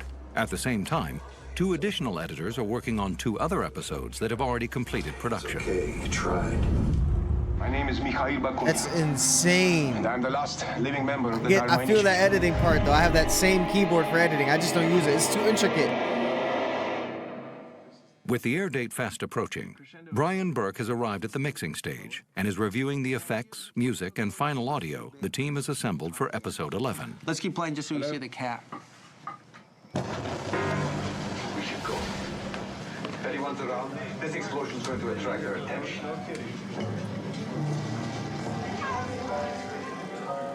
Can I see it without the cat? Let me just name it. Back in the Hawaiian production offices, key department heads have gathered for the final production meeting before shooting episode 17. Of course, he's got his guitar on his shoulder there, Rob. The arrow hits Charlie's neck, so we'll have blood. So we'll need a couple of the overshirts on that. And then How many Charlie shirts do you want? 6 or 7. No, I'm serious. Because we have to do it once for the preamble, then for the teaser, and then we have to do it again. But on the day, not to get ahead of ourselves, he gets hit with the arrow, or the guitar gets hit with the arrow somewhere that we don't see, and in scene 27, A lot of heavy we're gonna hitters in start the on room. Next couple days here. No, tomorrow afternoon. So,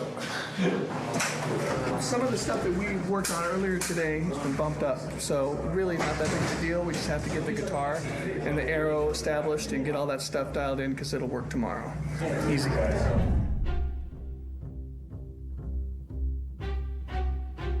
Here you go. He said easy. Minutes away in their studio, when you're Foley doing artists this are up working until on season completing 3, you some of the gotta- sound design elements for episode 11, which airs in just 2 weeks. Okay, we're gonna do Got a lock routine in the- down. in the, Damn, a lot of audio jungle here. stuff, huh? Okay, ready. So make them beefy. No way. No way. What the? 1 second. A little lighter. We've just done Saeed and Locke. And That now looks we're gonna fun. do Kate, and she's in a lighter weight shoe. See, you'll notice, I think, that it has weight, there's less, you know? Ready? Yes. So try hard, man. That is Back in the crazy. writer's office, Damon, Adam, and Eddie have made a Holy breakthrough with the crap, cliffhanger he's ending even- for the season finale. Don't talk about that. We won't say what it is. There'll be a We meeting talked where we about basically say the ending of the finale literally started with the ending of 318. And it's like, There's no idea. you guys are all dead. They found the bodies. That's impossible.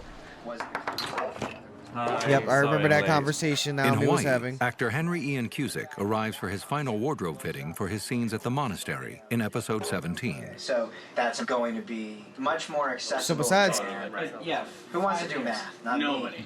I didn't get into this team. If I could do math, I'd be running a hedge fund. The first time in the flashback, he gives you a robe, which would be this. Matthew Fox and Evie, they're probably the only two cast members that knew about that secret ending. Yeah. If Or Mike has time, we can make some finale ending. proper ones. But, yeah. Carry on. Meanwhile, the Hawaii arm of the Lost Casting Department searches for key extras to appear in Desmond's Scottish We're flashbacks. trying to find a Scottish actor, and there are none in Hawaii. So I'm trying to manufacture one, and it's been like pulling teeth. Hopefully he can get off of work so I can use him.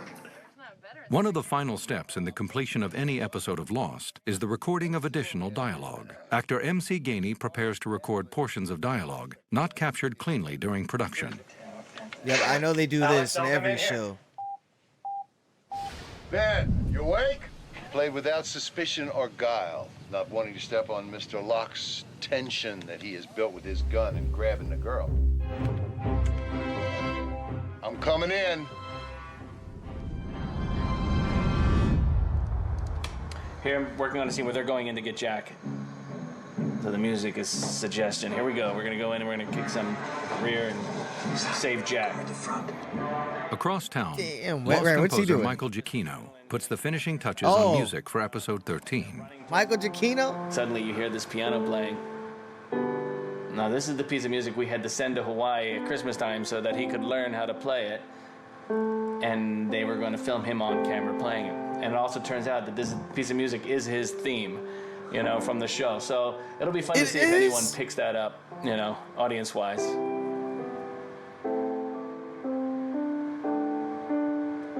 Jack played his theme.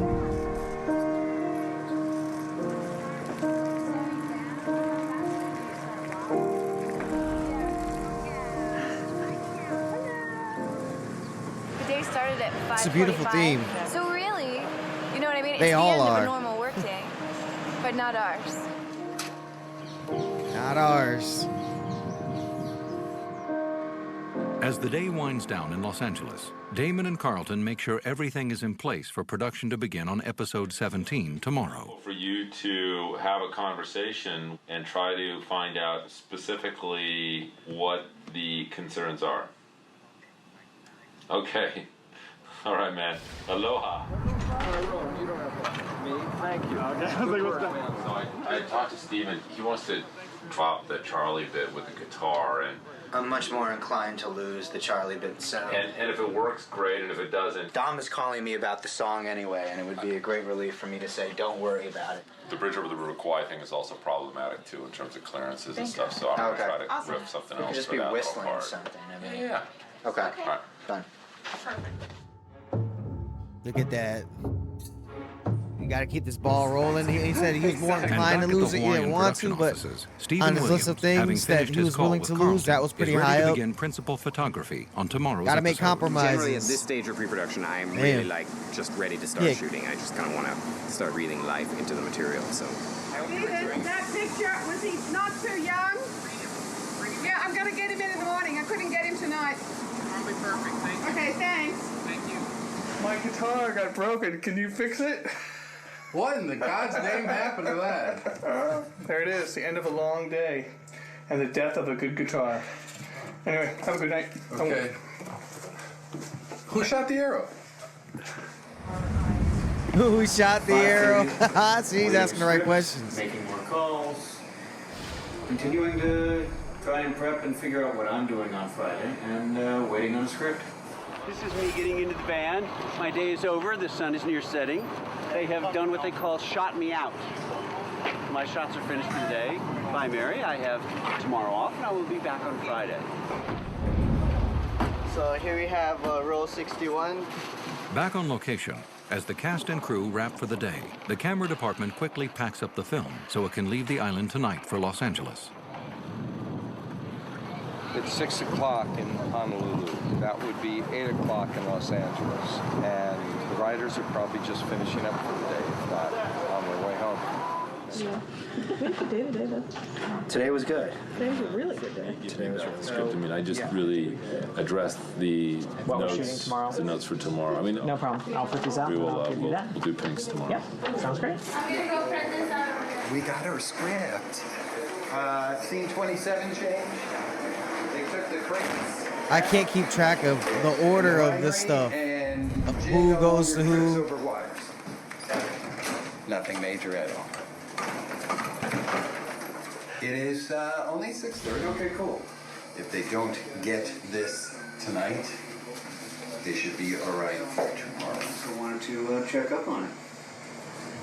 A whole mess of Pages.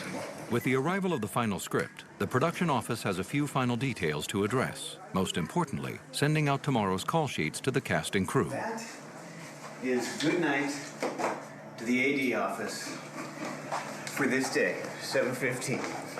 Any update in regards to the whistle tune and the song? No and no. Bridge on the River Kwai. It's usually like chanted. We're headed to our next location. We're taking the trailers to set them up so we can all be ready for the next episode that starts tomorrow.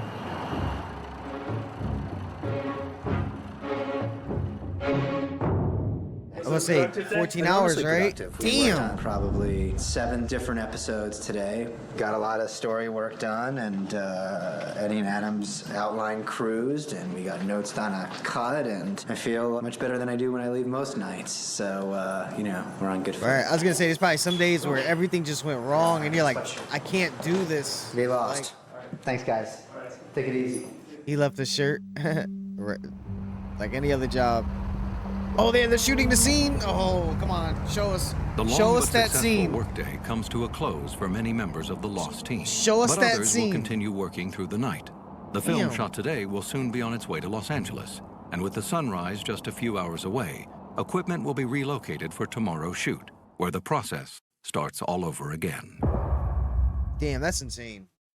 That is commitment from different people. It's a chain. It's a machine. One cog doesn't work, everything falls apart. And that's probably why he said today was one of the good days compared to the other days. Because all it takes is one person to do one thing wrong, or someone to just having a disagreement somewhere along the chain, and it just holds stuff up. That's probably more so, is that you can be there till like midnight or 1 in the morning on a bad day. Because you could leave and pick it up tomorrow, but it's like, but then tomorrow we're going to be behind. But doing this many episodes in a row, back to back, one after another, and on top of each other at the same time, you can get a season done fairly quickly. Quicker than I was thinking. I'm thinking they took the whole year to do. So let's see, if you do 7 episodes a day, you can probably do a season, and there's only like 20-something episodes, so they can get a season done in 2 months. I'm assuming. I don't know how long it took. See, now I want to look it up. I might as well. We're doing behind-the-scenes stuff anyway. How long did it take to shoot a season of Lost? Each season took 8 to 9 months to film? Oh my God, these people are crazy. That's why they look so tired and stuff, and they're so used to this. They've been this season 3. They've been doing this 9 months out the year, and they're on season 3, wrapping up season 3. Oh man, wow! I have a even more appreciation for this process than I already did for the TV show making process. I've never seen one for a TV show. The only show I've seen behind the scenes really like that is South Park, which is it's called 6 Days to Air. It's a documentary. It's even on YouTube. I saw it a long time ago. I'd recommend watching that. And that's animation. This is an actual show. You can't just draw. Wow, and what a show to do it on. I've seen the last season of Game of Thrones. I saw the documentary for that, which dealt with production. But this was a day. 7 episodes at once, and it still took them 9 months. That's why the show's so good, though. That's a part of it. And I know they said there was like year waits between seasons and stuff like that. That's kind of messed up, leaving people with a show like this stringing for so long. 1 week is crazy enough per episode, but the seasons, damn. Okay, so let's go to the next extra. There's 2 more left. The World of the Others. We're not alone. One of them isn't in the manifest. He wasn't on the plane. We're gonna get They've MC attacked Danny us. and Ethan and Sabotaged Macau. us, abducted us, murdered us. We're not the only only people on this island, and we all know it. We knew that this season was going to be about the others, going to be about our guys versus the other people on the island. They needed something to give us nightmares, and that has become the others. They seem to be a kind of a rebel sect. They are like us, but their survival traits are not necessarily like us. It seems that they're heavily funded, well organized, hiding some big secret that has ramifications for the whole world. They not like us. More and more cultish feeling. I was hoping you might join me for a walk. That kind of, come with us, you know, get rid of all your possessions, come and join us on our magic island. The place we're taking you to is special. They could possibly have redeeming qualities, or they could just possibly be stark raving mad. It's far more interesting to have morally ambiguous people.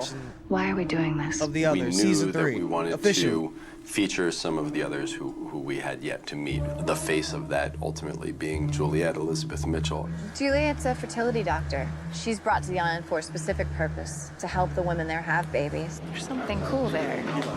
Look who's here. Look over there. My name is Benjamin Linus. Ben I was is gonna sort say, of the he's really the commander face of the others to me. On the ground here Come in on. this place. She's not an He's other. sort of the last word. We sort of envisioned that there would be a Exactly. number 2. And what we've discovered is that there's a group of number 2s.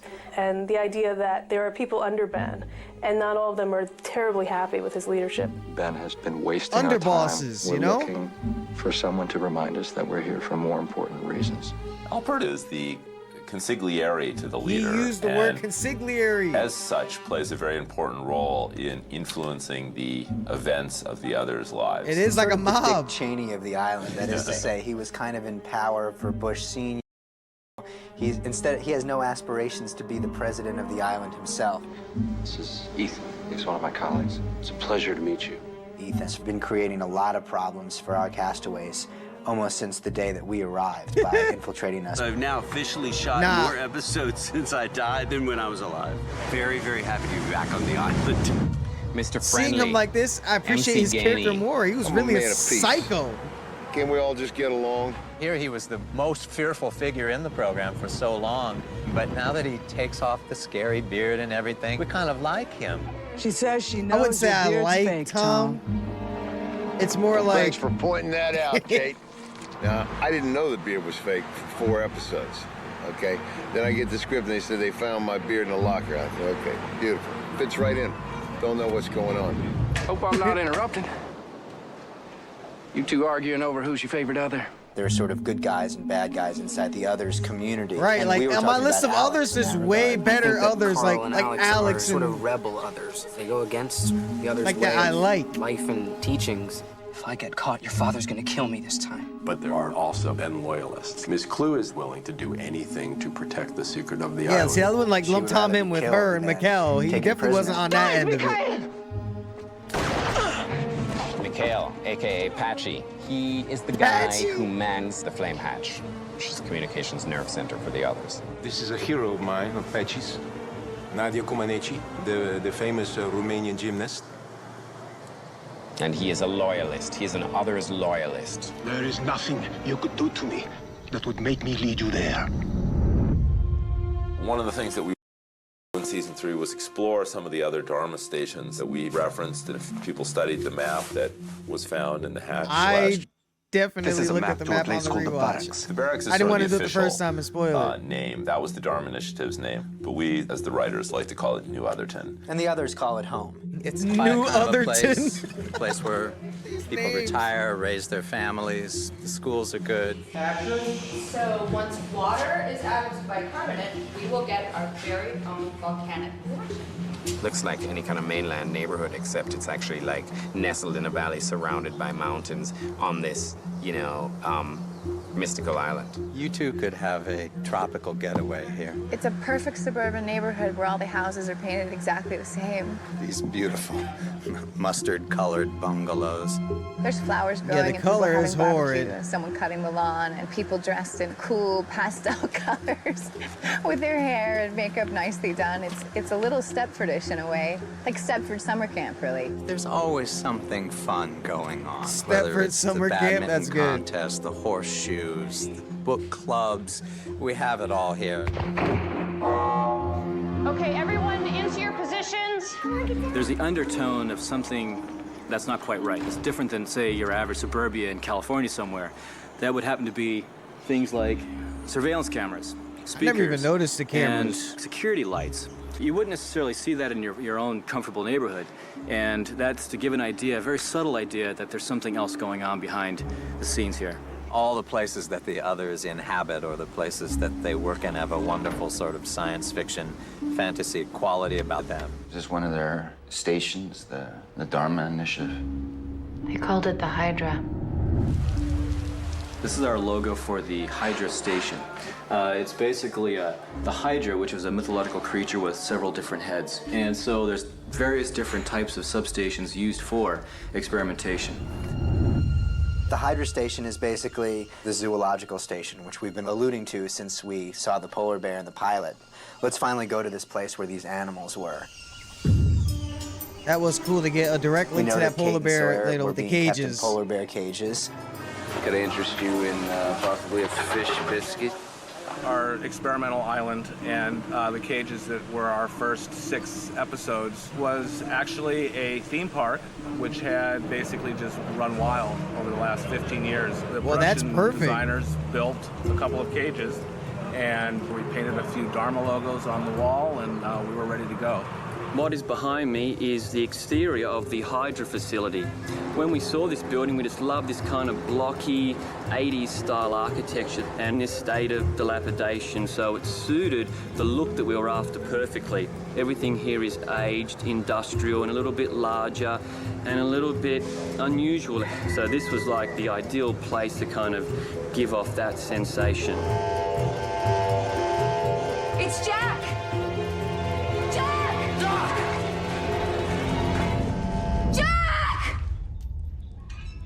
We're underwater, aren't we?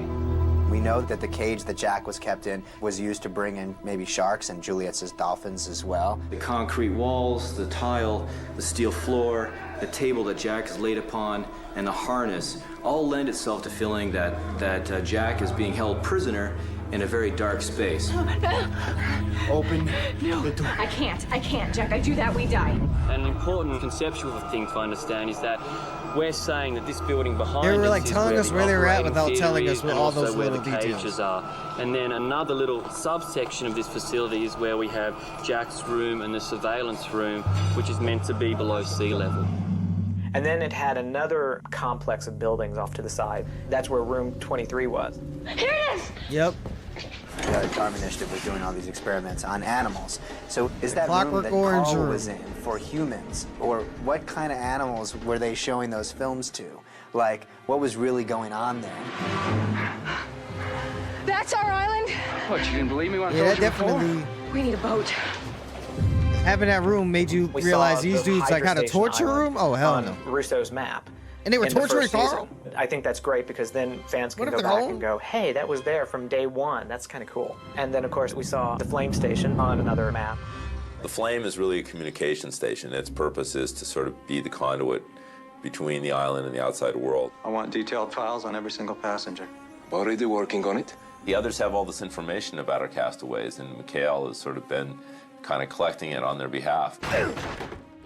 The basement for Flame was filled with documents, schematics, diagrams of significant Others installations, including the Looking Glass, which is really central and pivotal in the finale. The Looking Glass station controls communications between Why is it a rabbit? one world, the world of the island, and the world of the mainland. Can you hear me? Yes. Yeah, see, it Yes, I controls can hear you. communications. That's It's huge. a communication station, sort of like the other one, except that it's underwater. It's the station that emits the ping that leads the submarine back. And basically, it's Oh, the objective see? of the 2 women down there to jam all signals. It pings for the coming sub into to find island. the island. Ben doesn't want to get off the Oh. island. And he doesn't want anybody else to either. I want to go home. See, I just thought I want that. to go home, Ben. Okay, it makes Please. more sense. Can't you please just let me go home? Juliet's impetus towards getting off the island is huge. The most important person in her life has no idea where she is. So she'll do anything to get off the island. Danny! And she never does again. Juliet seems to be as sort of instinctive warrior. Like, she's this ninja genetic researcher. Rather than being cold, I think that Julia just disassociates when it comes to violence. Or when it comes to doing things that she has a true distaste for. So where she got to be so technically proficient with a gun, I would like to know. Where she got to be technically proficient with her incredible right hook, I would also like to know. Right. I'm surprised that people pay any attention to Ben, because I think Juliet is the truly frightening character on Lost. I think Don't Juliet always save thinks your that she's bullshit. trying to do Save good. your shit. Even if Ben. Michael Emerson says that I'm the scariest one. I have to say he's definitely the scariest one. Yeah, hell yeah. Don't fucking pull this shit. He's a master of the art and science of psychology. He sets Right, up exactly. situations where the results he hopes for are inevitable. We had such a wonderful plan to break you, Jack. I think that any redeeming qualities that Ben might choose to show are only a manipulation to get what he wants to get. Exactly. But I also get to tamper with sympathies, too, because he can be very earnest. I'm sorry. He's not who we thought he was. Clearly, Ben is a guy who wants to lead these people, but I think he really wants to be the leader of the others more for his own self-aggrandizement than anything else, and I think Locke's arrival now is really threatening that. We are not going anywhere, John. You are going to stay behind. But we now see that Locke does have a special communion with the island, and he has a very mysterious encounter in this cabin with with what may or may not be Jacob. You've had your fun. It's all about who can see things on the island. He said what may or Obviously, may not be some of our Jacob. people have seen a lot of things, and some of them haven't seen anything. And that Ben is able to see his mother, which makes him so interesting to the others. Right. And important, and why they're willing to take him in as one of their own, their leader. Ben always says he's serving a higher purpose. He is willing to do whatever it takes for the good of the many. If any of them are stupid enough to get in your way, kill them. In order for the greater good, we have to have certain characters die. By the time you see this, I will be dead. We killed a lot of others in the finale. They did. Y'all wiped them out. What you mean killed a lot of others? They basically gone. The people There who was went a to lot the of temple house don't cleaning count. going on. There's still a group that's moving for the temple, but Friendly is Yeah. dead, and Isabel is dead, and Price is dead. You can pick Isabel it obviously died? earlier. Clue is gone. Mikhail is dead. So, you know, in the war of us versus the others, we did pretty well in this sort of final tally. Tie him up. Isabel died? I think we shouldn't forget the unsung others. The Jasons and the Lukes and Aldo. those. They're not just henchmen, is No, what Adam's these- saying. these They have guys- lives, they No. have wives, they have homes. They have hopes and dreams that are No. shattered, but By our people. You know, I think Stop we should just it. take a moment to think I about really them. think there should be a silent moment for the others who we've lost this year. I think the others represent a different perspective, a different dynamic, if you will. I think that the writers have, in such a genius way, planted the question, who is good, who is bad, what is right and what is wrong. They're just fighting for what is theirs. Depends on how you want to look at it. Whoever is coming to this island next, they're going to wish they had the others back. We were scientists and humanitarians compared to what kind of animals are coming next. People are really getting hurt now, and things are being done that cannot See, he ever knows be about the undone. freighter. The survival of the island is now at stake. Damn, what was that called? The Others? Hell yeah, that was definitely needed. A whole segment on just the Others and what they meant to the show and how many others there were. All the things that they contributed to the show, and a couple of them are part of the main cast now, Juliet and Henry Gale. This is called The Lost Book Club. I've noticed that whenever there's a book Sawyer's that reading gets it. on camera, that there's a purpose. Top shelf, behind ton of the screw. I think that this show has a very special relationship with literature. And I love the way they've put in these obscure references. I tend to want to go and read the books. Alice in Wonderland. Watership Down. A Brief History in Time. Wrinkle in Time. The Third Policeman. Stephen King. Stephen King. We're all very big Stephen King fans. It's a well-read, intelligent, mischievous bunch of people who came up with this show. I just like the idea of following a sort of trail of crumbs and making connections that way. Something I want you to see. That little place you always wanted, George? Sorry? What, don't you read? It's from Of Mice and Men. You'd like it. Puppies get killed. We sort of view each season of the show like a book, like the books in the Harry Potter series. There's an ongoing story, but each book has its own specific story. It's a show that really rewards continued viewing. It's really a show that, like a really good novel, builds up and up and up and up, and the rewards are exponential. That's might like something to read. Dostoevsky. You don't have any Stephen King? Stephen King's book, The Stand, is a huge influence on Lost. It's also a long and sprawling What tale. book? The Stand? Basically, everybody in the world pretty much has died from this mysterious virus, except for a few people, and those few people are sort of merging and gathering and getting to know each other. That really was a great model for Lost. We have castaways stranded on a mysterious deserted island, but really the stories are about the characters and about who they are as people. Season 3 starts with the book club, and the book club is reading Carrie by Stephen King. It's not even literature. It's popcorn. And why isn't it literature, Adam? I'm dying to know. There's no metaphor. It's by the numbers, religious hokum pokum. No metaphor. It's science fiction. Carrie is actually, at least in our opinion, like a really great piece of writing. It starts with a woman who's incredibly alienated in high school, Never which is seen something that Carrie. we can all identify with. I know about the is scene my where favorite like she gets the book, stuff poured on her so though, and she starts going crazy. I don't know what specifically she does. That you can't stand it. There are definitely some parallels between Carrie and Juliet. The idea that Juliet can be both vulnerable and identifiable, but at the same time have the ability in her heart to commit an act of great atrocity is really interesting to us. What the fuck does Carrie do The in Third the Policeman movie? is a book that I Or hadn't the even book. read prior to the beginning of season 2, and it was a book that Craig Wright, who wrote Orientation, was a big fan of. Sort of the themes in the book in terms of redemption, and of course the ultimate big twist at the end of The Third Policeman is that the main character has been dead all along, sort of tapped into kind of the zeitgeisty like The Sixth purgatory Sense? feel of the show. A guy goes nuts if he ain't got nobody. It don't make no difference who the guy is, as long as he's with you. I tell you, a guy gets too lonely and he gets sick. What the hell are you talking about? It's from Of Mice and Men. Don't you read? I think there is a great quoted sort a of whole model passage.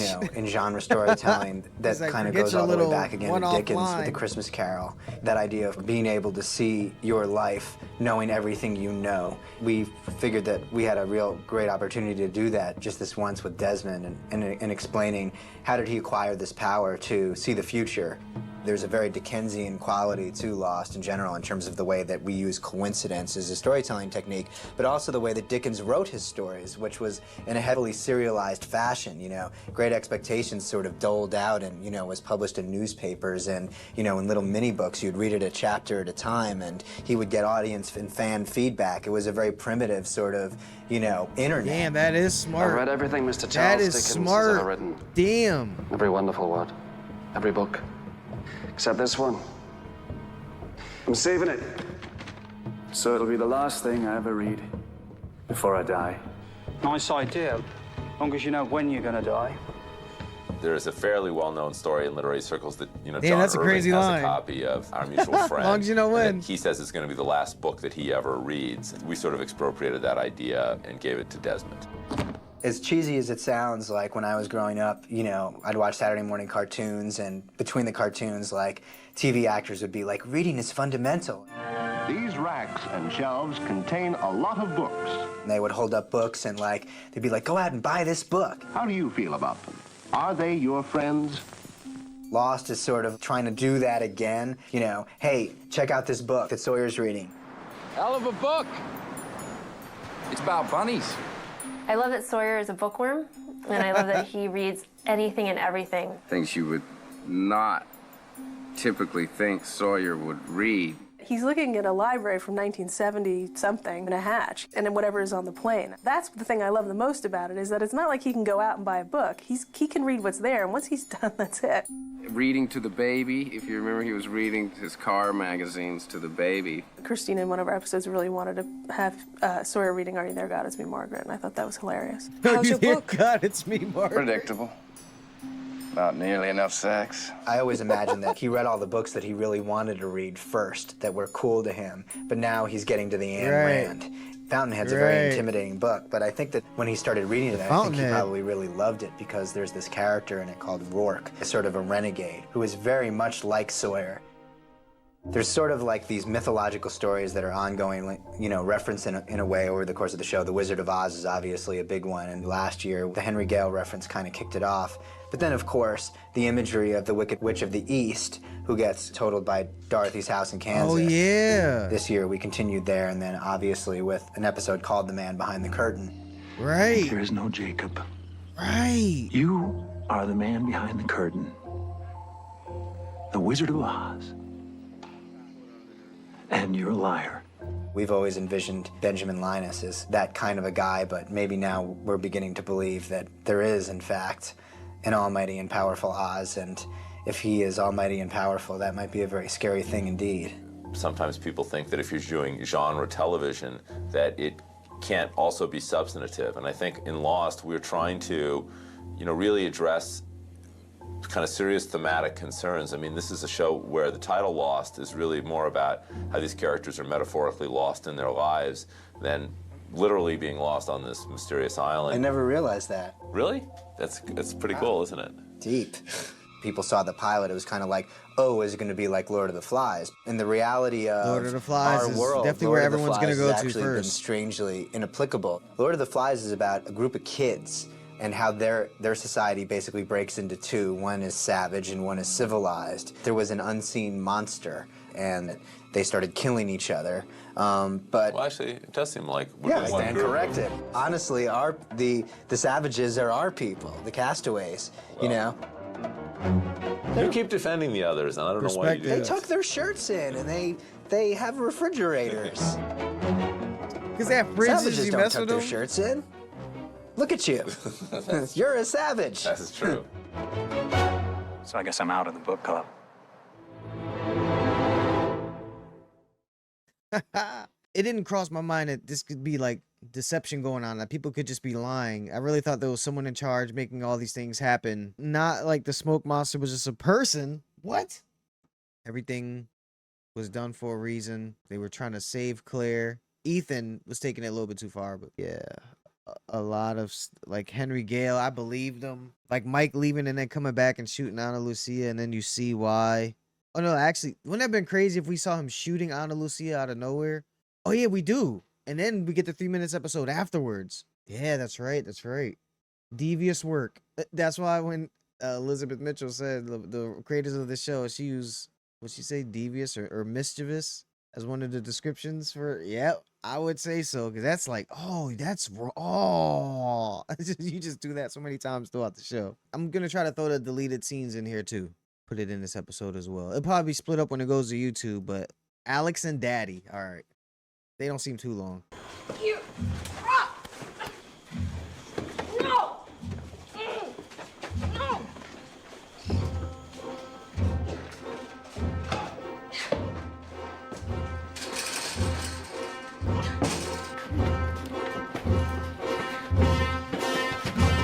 Oh yeah, they. Oh no, I thought it was when he was on Bring the her table. Because he did say he wanted to see her.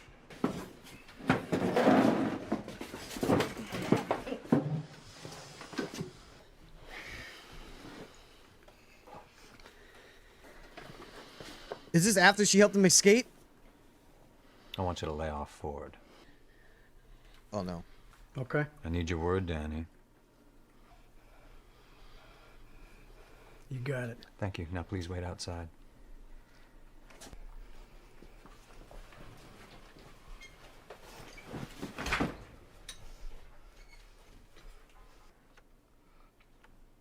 Oh, is this when she hit the rocks when they first met her?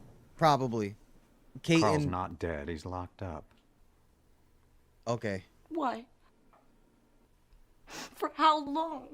Till he learns to do as he's told. Told by who, Ben? Alex?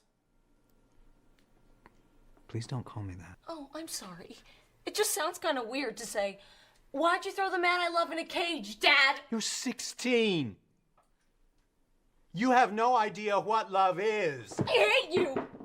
I hate your guts. I wish you were dead.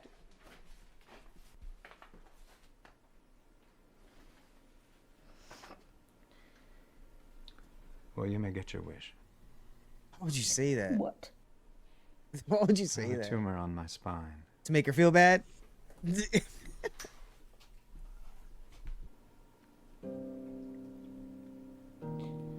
I need you to know, Alex. This tumor pales in comparison to the pain I feel over how much our relationship has disintegrated. I don't care what happens to you. All right, Alex. She knows. She's been around you too long. She knows, like, you're a piece of shit. You are a foul person. And you locked up the own person she loves. She's a 16-year-old girl. You locked up her lover. She's going to say the most... Like, you might as well be dead to her. Damn, I can see why they cut that scene.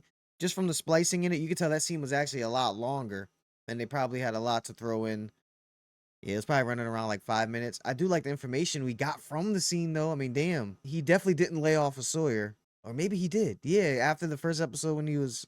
I would say he laid off. It was just more like he wasn't really around them. Other stuff was happening. This scene's called Breaking Rocks. Deleted. Now we're on the deleted scenes now, y'all. These aren't the extras.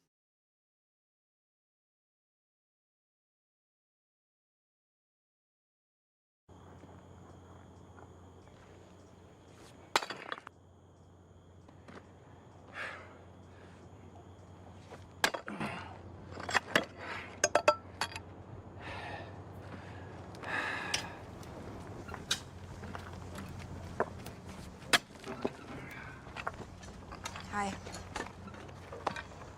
Hey. What's the matter?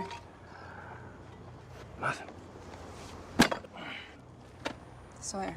Let's get moving.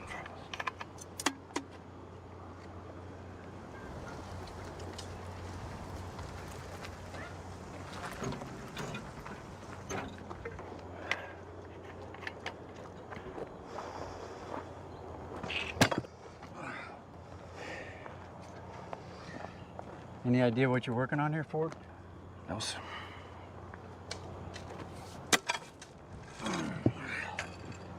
It's a runway. Oh, what? Well, I'm happy to help. Whoa. You don't want to know why you're building a runway? That's your beeswax, Chief. Just keep breaking these rocks. Right, what the only reason you're still alive is they need you. The minute that they don't,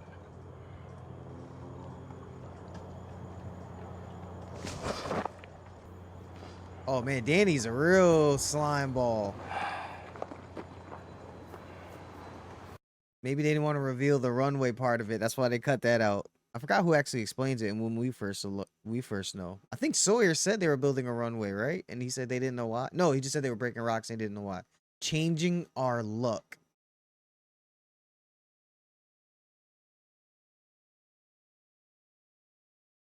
It's getting late.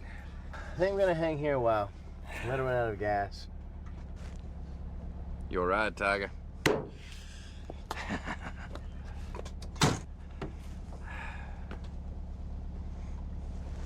Hey. That thing you said about getting this thing running, turning things around, changing our luck. Changing You our mean luck. This is when they were talking about it. It's gotta start somewhere. Yeah.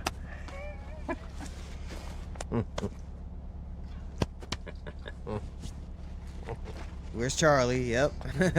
You okay? Yeah, I'm good.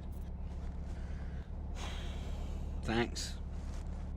Maybe the scenes got deleted because of some other reason, like... Some continuity thing was off, and they were already done shooting it. They had it edited, and they didn't pick it up till the very end.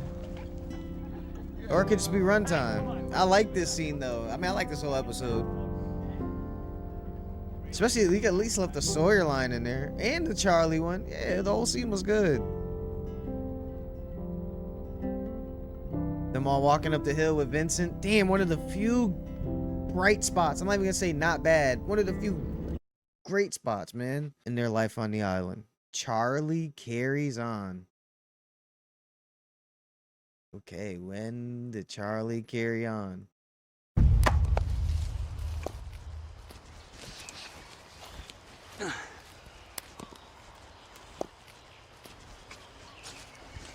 Never took you for the chopping type.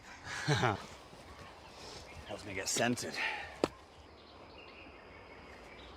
We never really had Kate and Charlie scenes. You heard what happened to him? Saeed told me. It's been about a week. Not that I remember. How are you like and Claire? Are too memorable, right? Claire was always in the mix. There's always someone else in the mix. Much better. Probably because I've not stolen Aaron for a while. Gotta do it every time. You okay? Brilliant. You off again already? Just an errand. You want to come? What was Just like old this? times. An errand. When was this? Is it dangerous? Of course. Well, I'd like to, but I got lots of stuff I have to do around here today. Oh, were they going to go get you Jack in back? Yeah. After she came back? Yeah, it must be. It's really good to see you, Charlie. She never was like this with Charlie. She never had a conversation like this. They never... It definitely feels out of place. It would have been nice, maybe, if it happened at some point. It's just like, Kate really had no time for Charlie. No one really did, besides his boys, and he had his lady. So definitely, I can see why that was deleted. And the way she was like, they gave him a nah. That's definitely. It would be nice to know when that was. I'm pretty sure it's when she came back though, because it's season 3. Doctor to the rescue. Which doctor?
Honey, can you hear me? It's completely changed the scene. Move, what happened? Excuse me, who are you? I'm the doctor, what happened? Oh, she was on the monkey bars and she was just climbing. Was she eating anything? What? When she was climbing, was she eating anything? I don't know. Oh,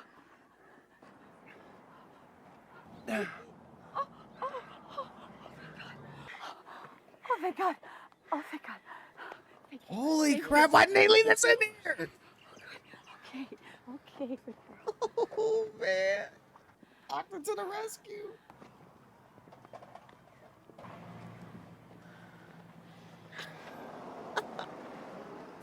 On my way to work, thought I'd come by and see you.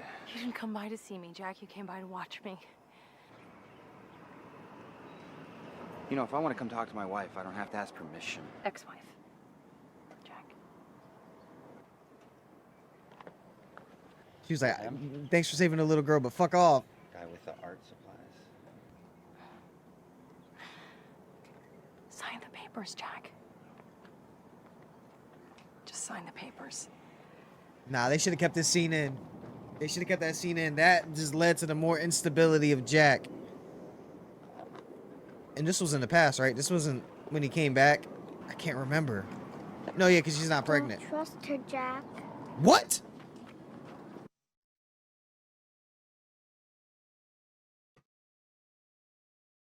Wait, we're gonna get to the other ones real quick. We're gonna get to the other. I mean, since it's a deleted scene, it's not canon, so you can't. Damn it! No one has thoughts on that deleted scene. Damn it! Maybe if it's on YouTube, they probably have. Okay, let's see what people say on YouTube about Don't Trust. I gotta see. What? There's only one comment that says LOL. What? That little girl is Emma, who was one of the tailies? If this would have been included, it would have tied Emma and her apparent psychic abilities in with Walt, which is why the others wanted the kids. Oh, they should have left that in. The sequence was one of the most spoiled things before season 3. A few people saw the filming. Maybe that's why they took it out, because it got spoiled. Oh my god. Oh my god, that's the same girl, Emma. That's crazy. Introducing Nikki and Paulo. Oh god, that audio is horrible. I think it's just a clip.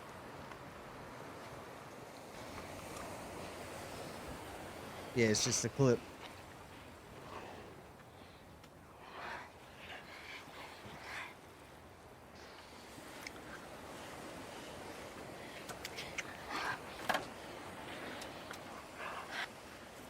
Jack?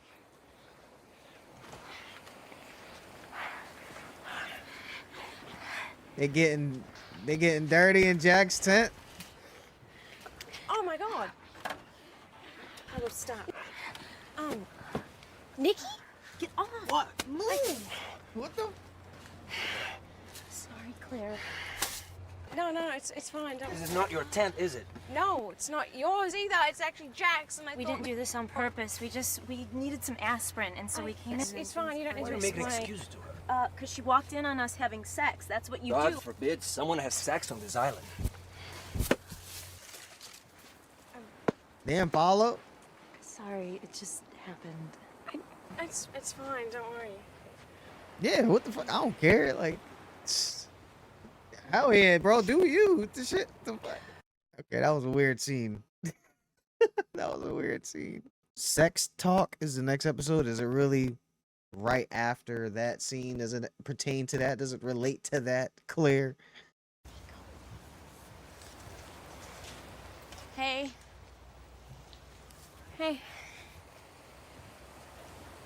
I just wanted to say that I'm sorry. Okay, you're doing too much now. I'm sorry you had to see that. I'm sorry that we were in Jack's tent, you know? It's fine, Nikki. You don't need to apologize. It's fine. Look, I know that we hang out at our end of the beach and we don't really socialize as much as we should, but we've got to respect each other, right? True, we do. Anyway, I just wanted you to know I really am sorry. It's fine, really, okay? Don't worry about it.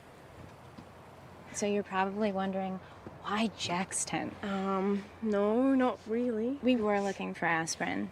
Paulo gets these really bad headaches, you know, but once we were in there, I don't know what happened to him. All of a sudden, he was all over me, and it wasn't like I was gonna stop him, you know, because... Okay, between us... What the hell is going on? Paulo and I haven't had sex since the crash. Oh. Okay, that's good to know, Nikki. Thanks. No, I'm fine talking about it. Since the crash, Paulo... Don't say is, you know, having some problems. Why is that? Performance-wise. You know, Nikki, that's just really not my business. Does it happen with Charlie, too, where it's like nothing, and then all of a sudden, wham, okay. You know, he wants to do it on an airplane or in the supermarket. Hey, Pearlie and Desmond are back.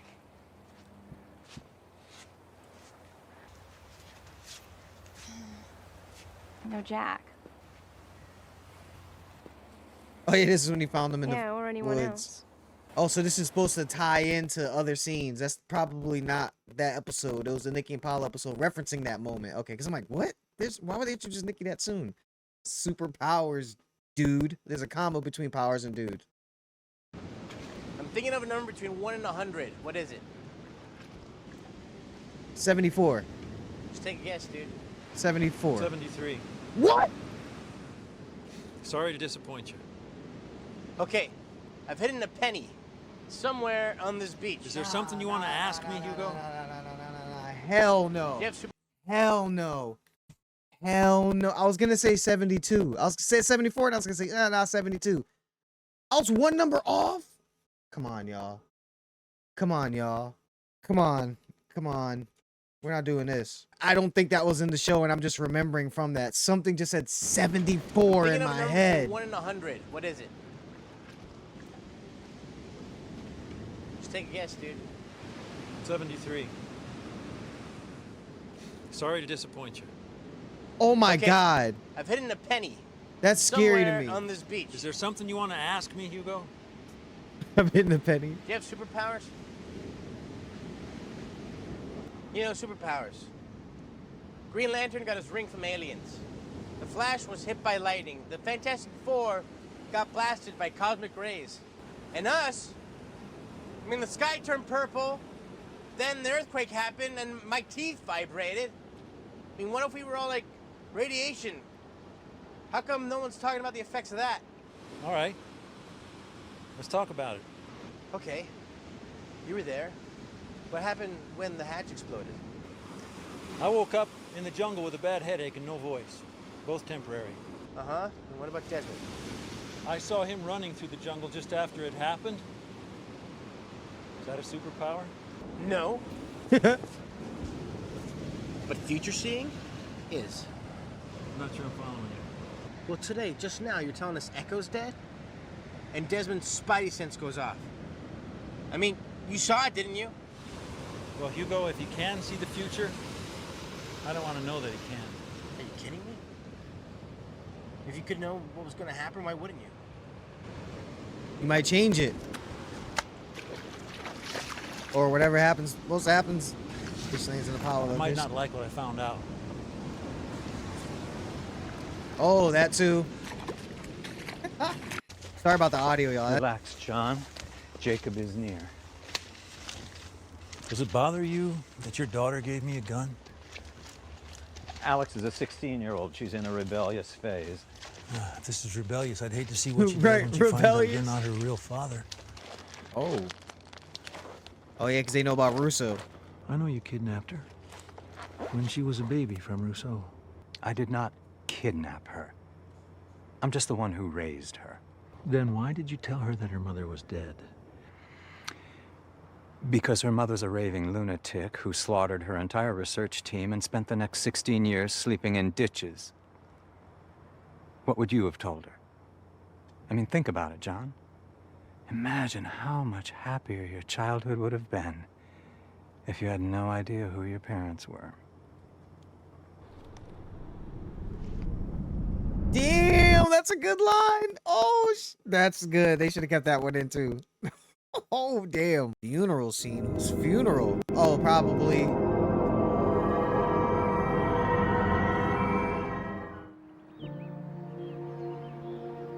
Yeah, the guy that got thrown off the roof, yeah. 제 아들을 어떻게 아시죠? 사업상 아는 사이입니다. 뭐라고 위로의 말씀을 드려야 하지? A lot of people say it's kind of like partly insinuated that someone pushed him off the building. They followed Jen and see he didn't go through with it, but then that would have came back up though. I feel like if Jen didn't go through with it, his dad would have had a conversation with him like, "You can't be trusted. I told you to kill someone and you left him alive." Yeah, and he didn't know like it was with his wife's infidelity. Like I think he jumped, he clutched the pearls and jumped. You know, son makes people feel that kind of way apparently on the show. Locke escapes.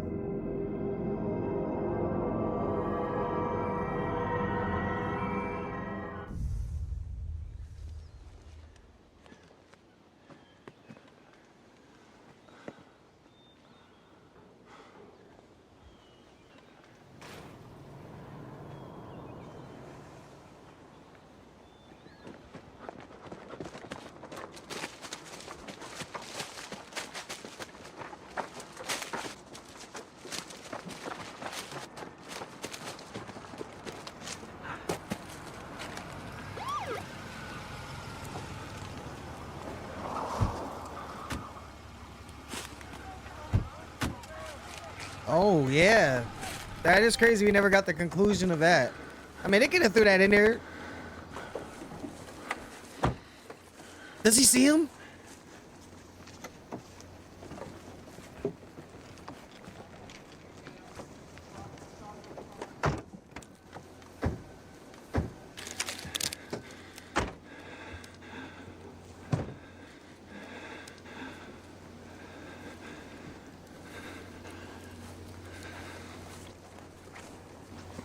Wow.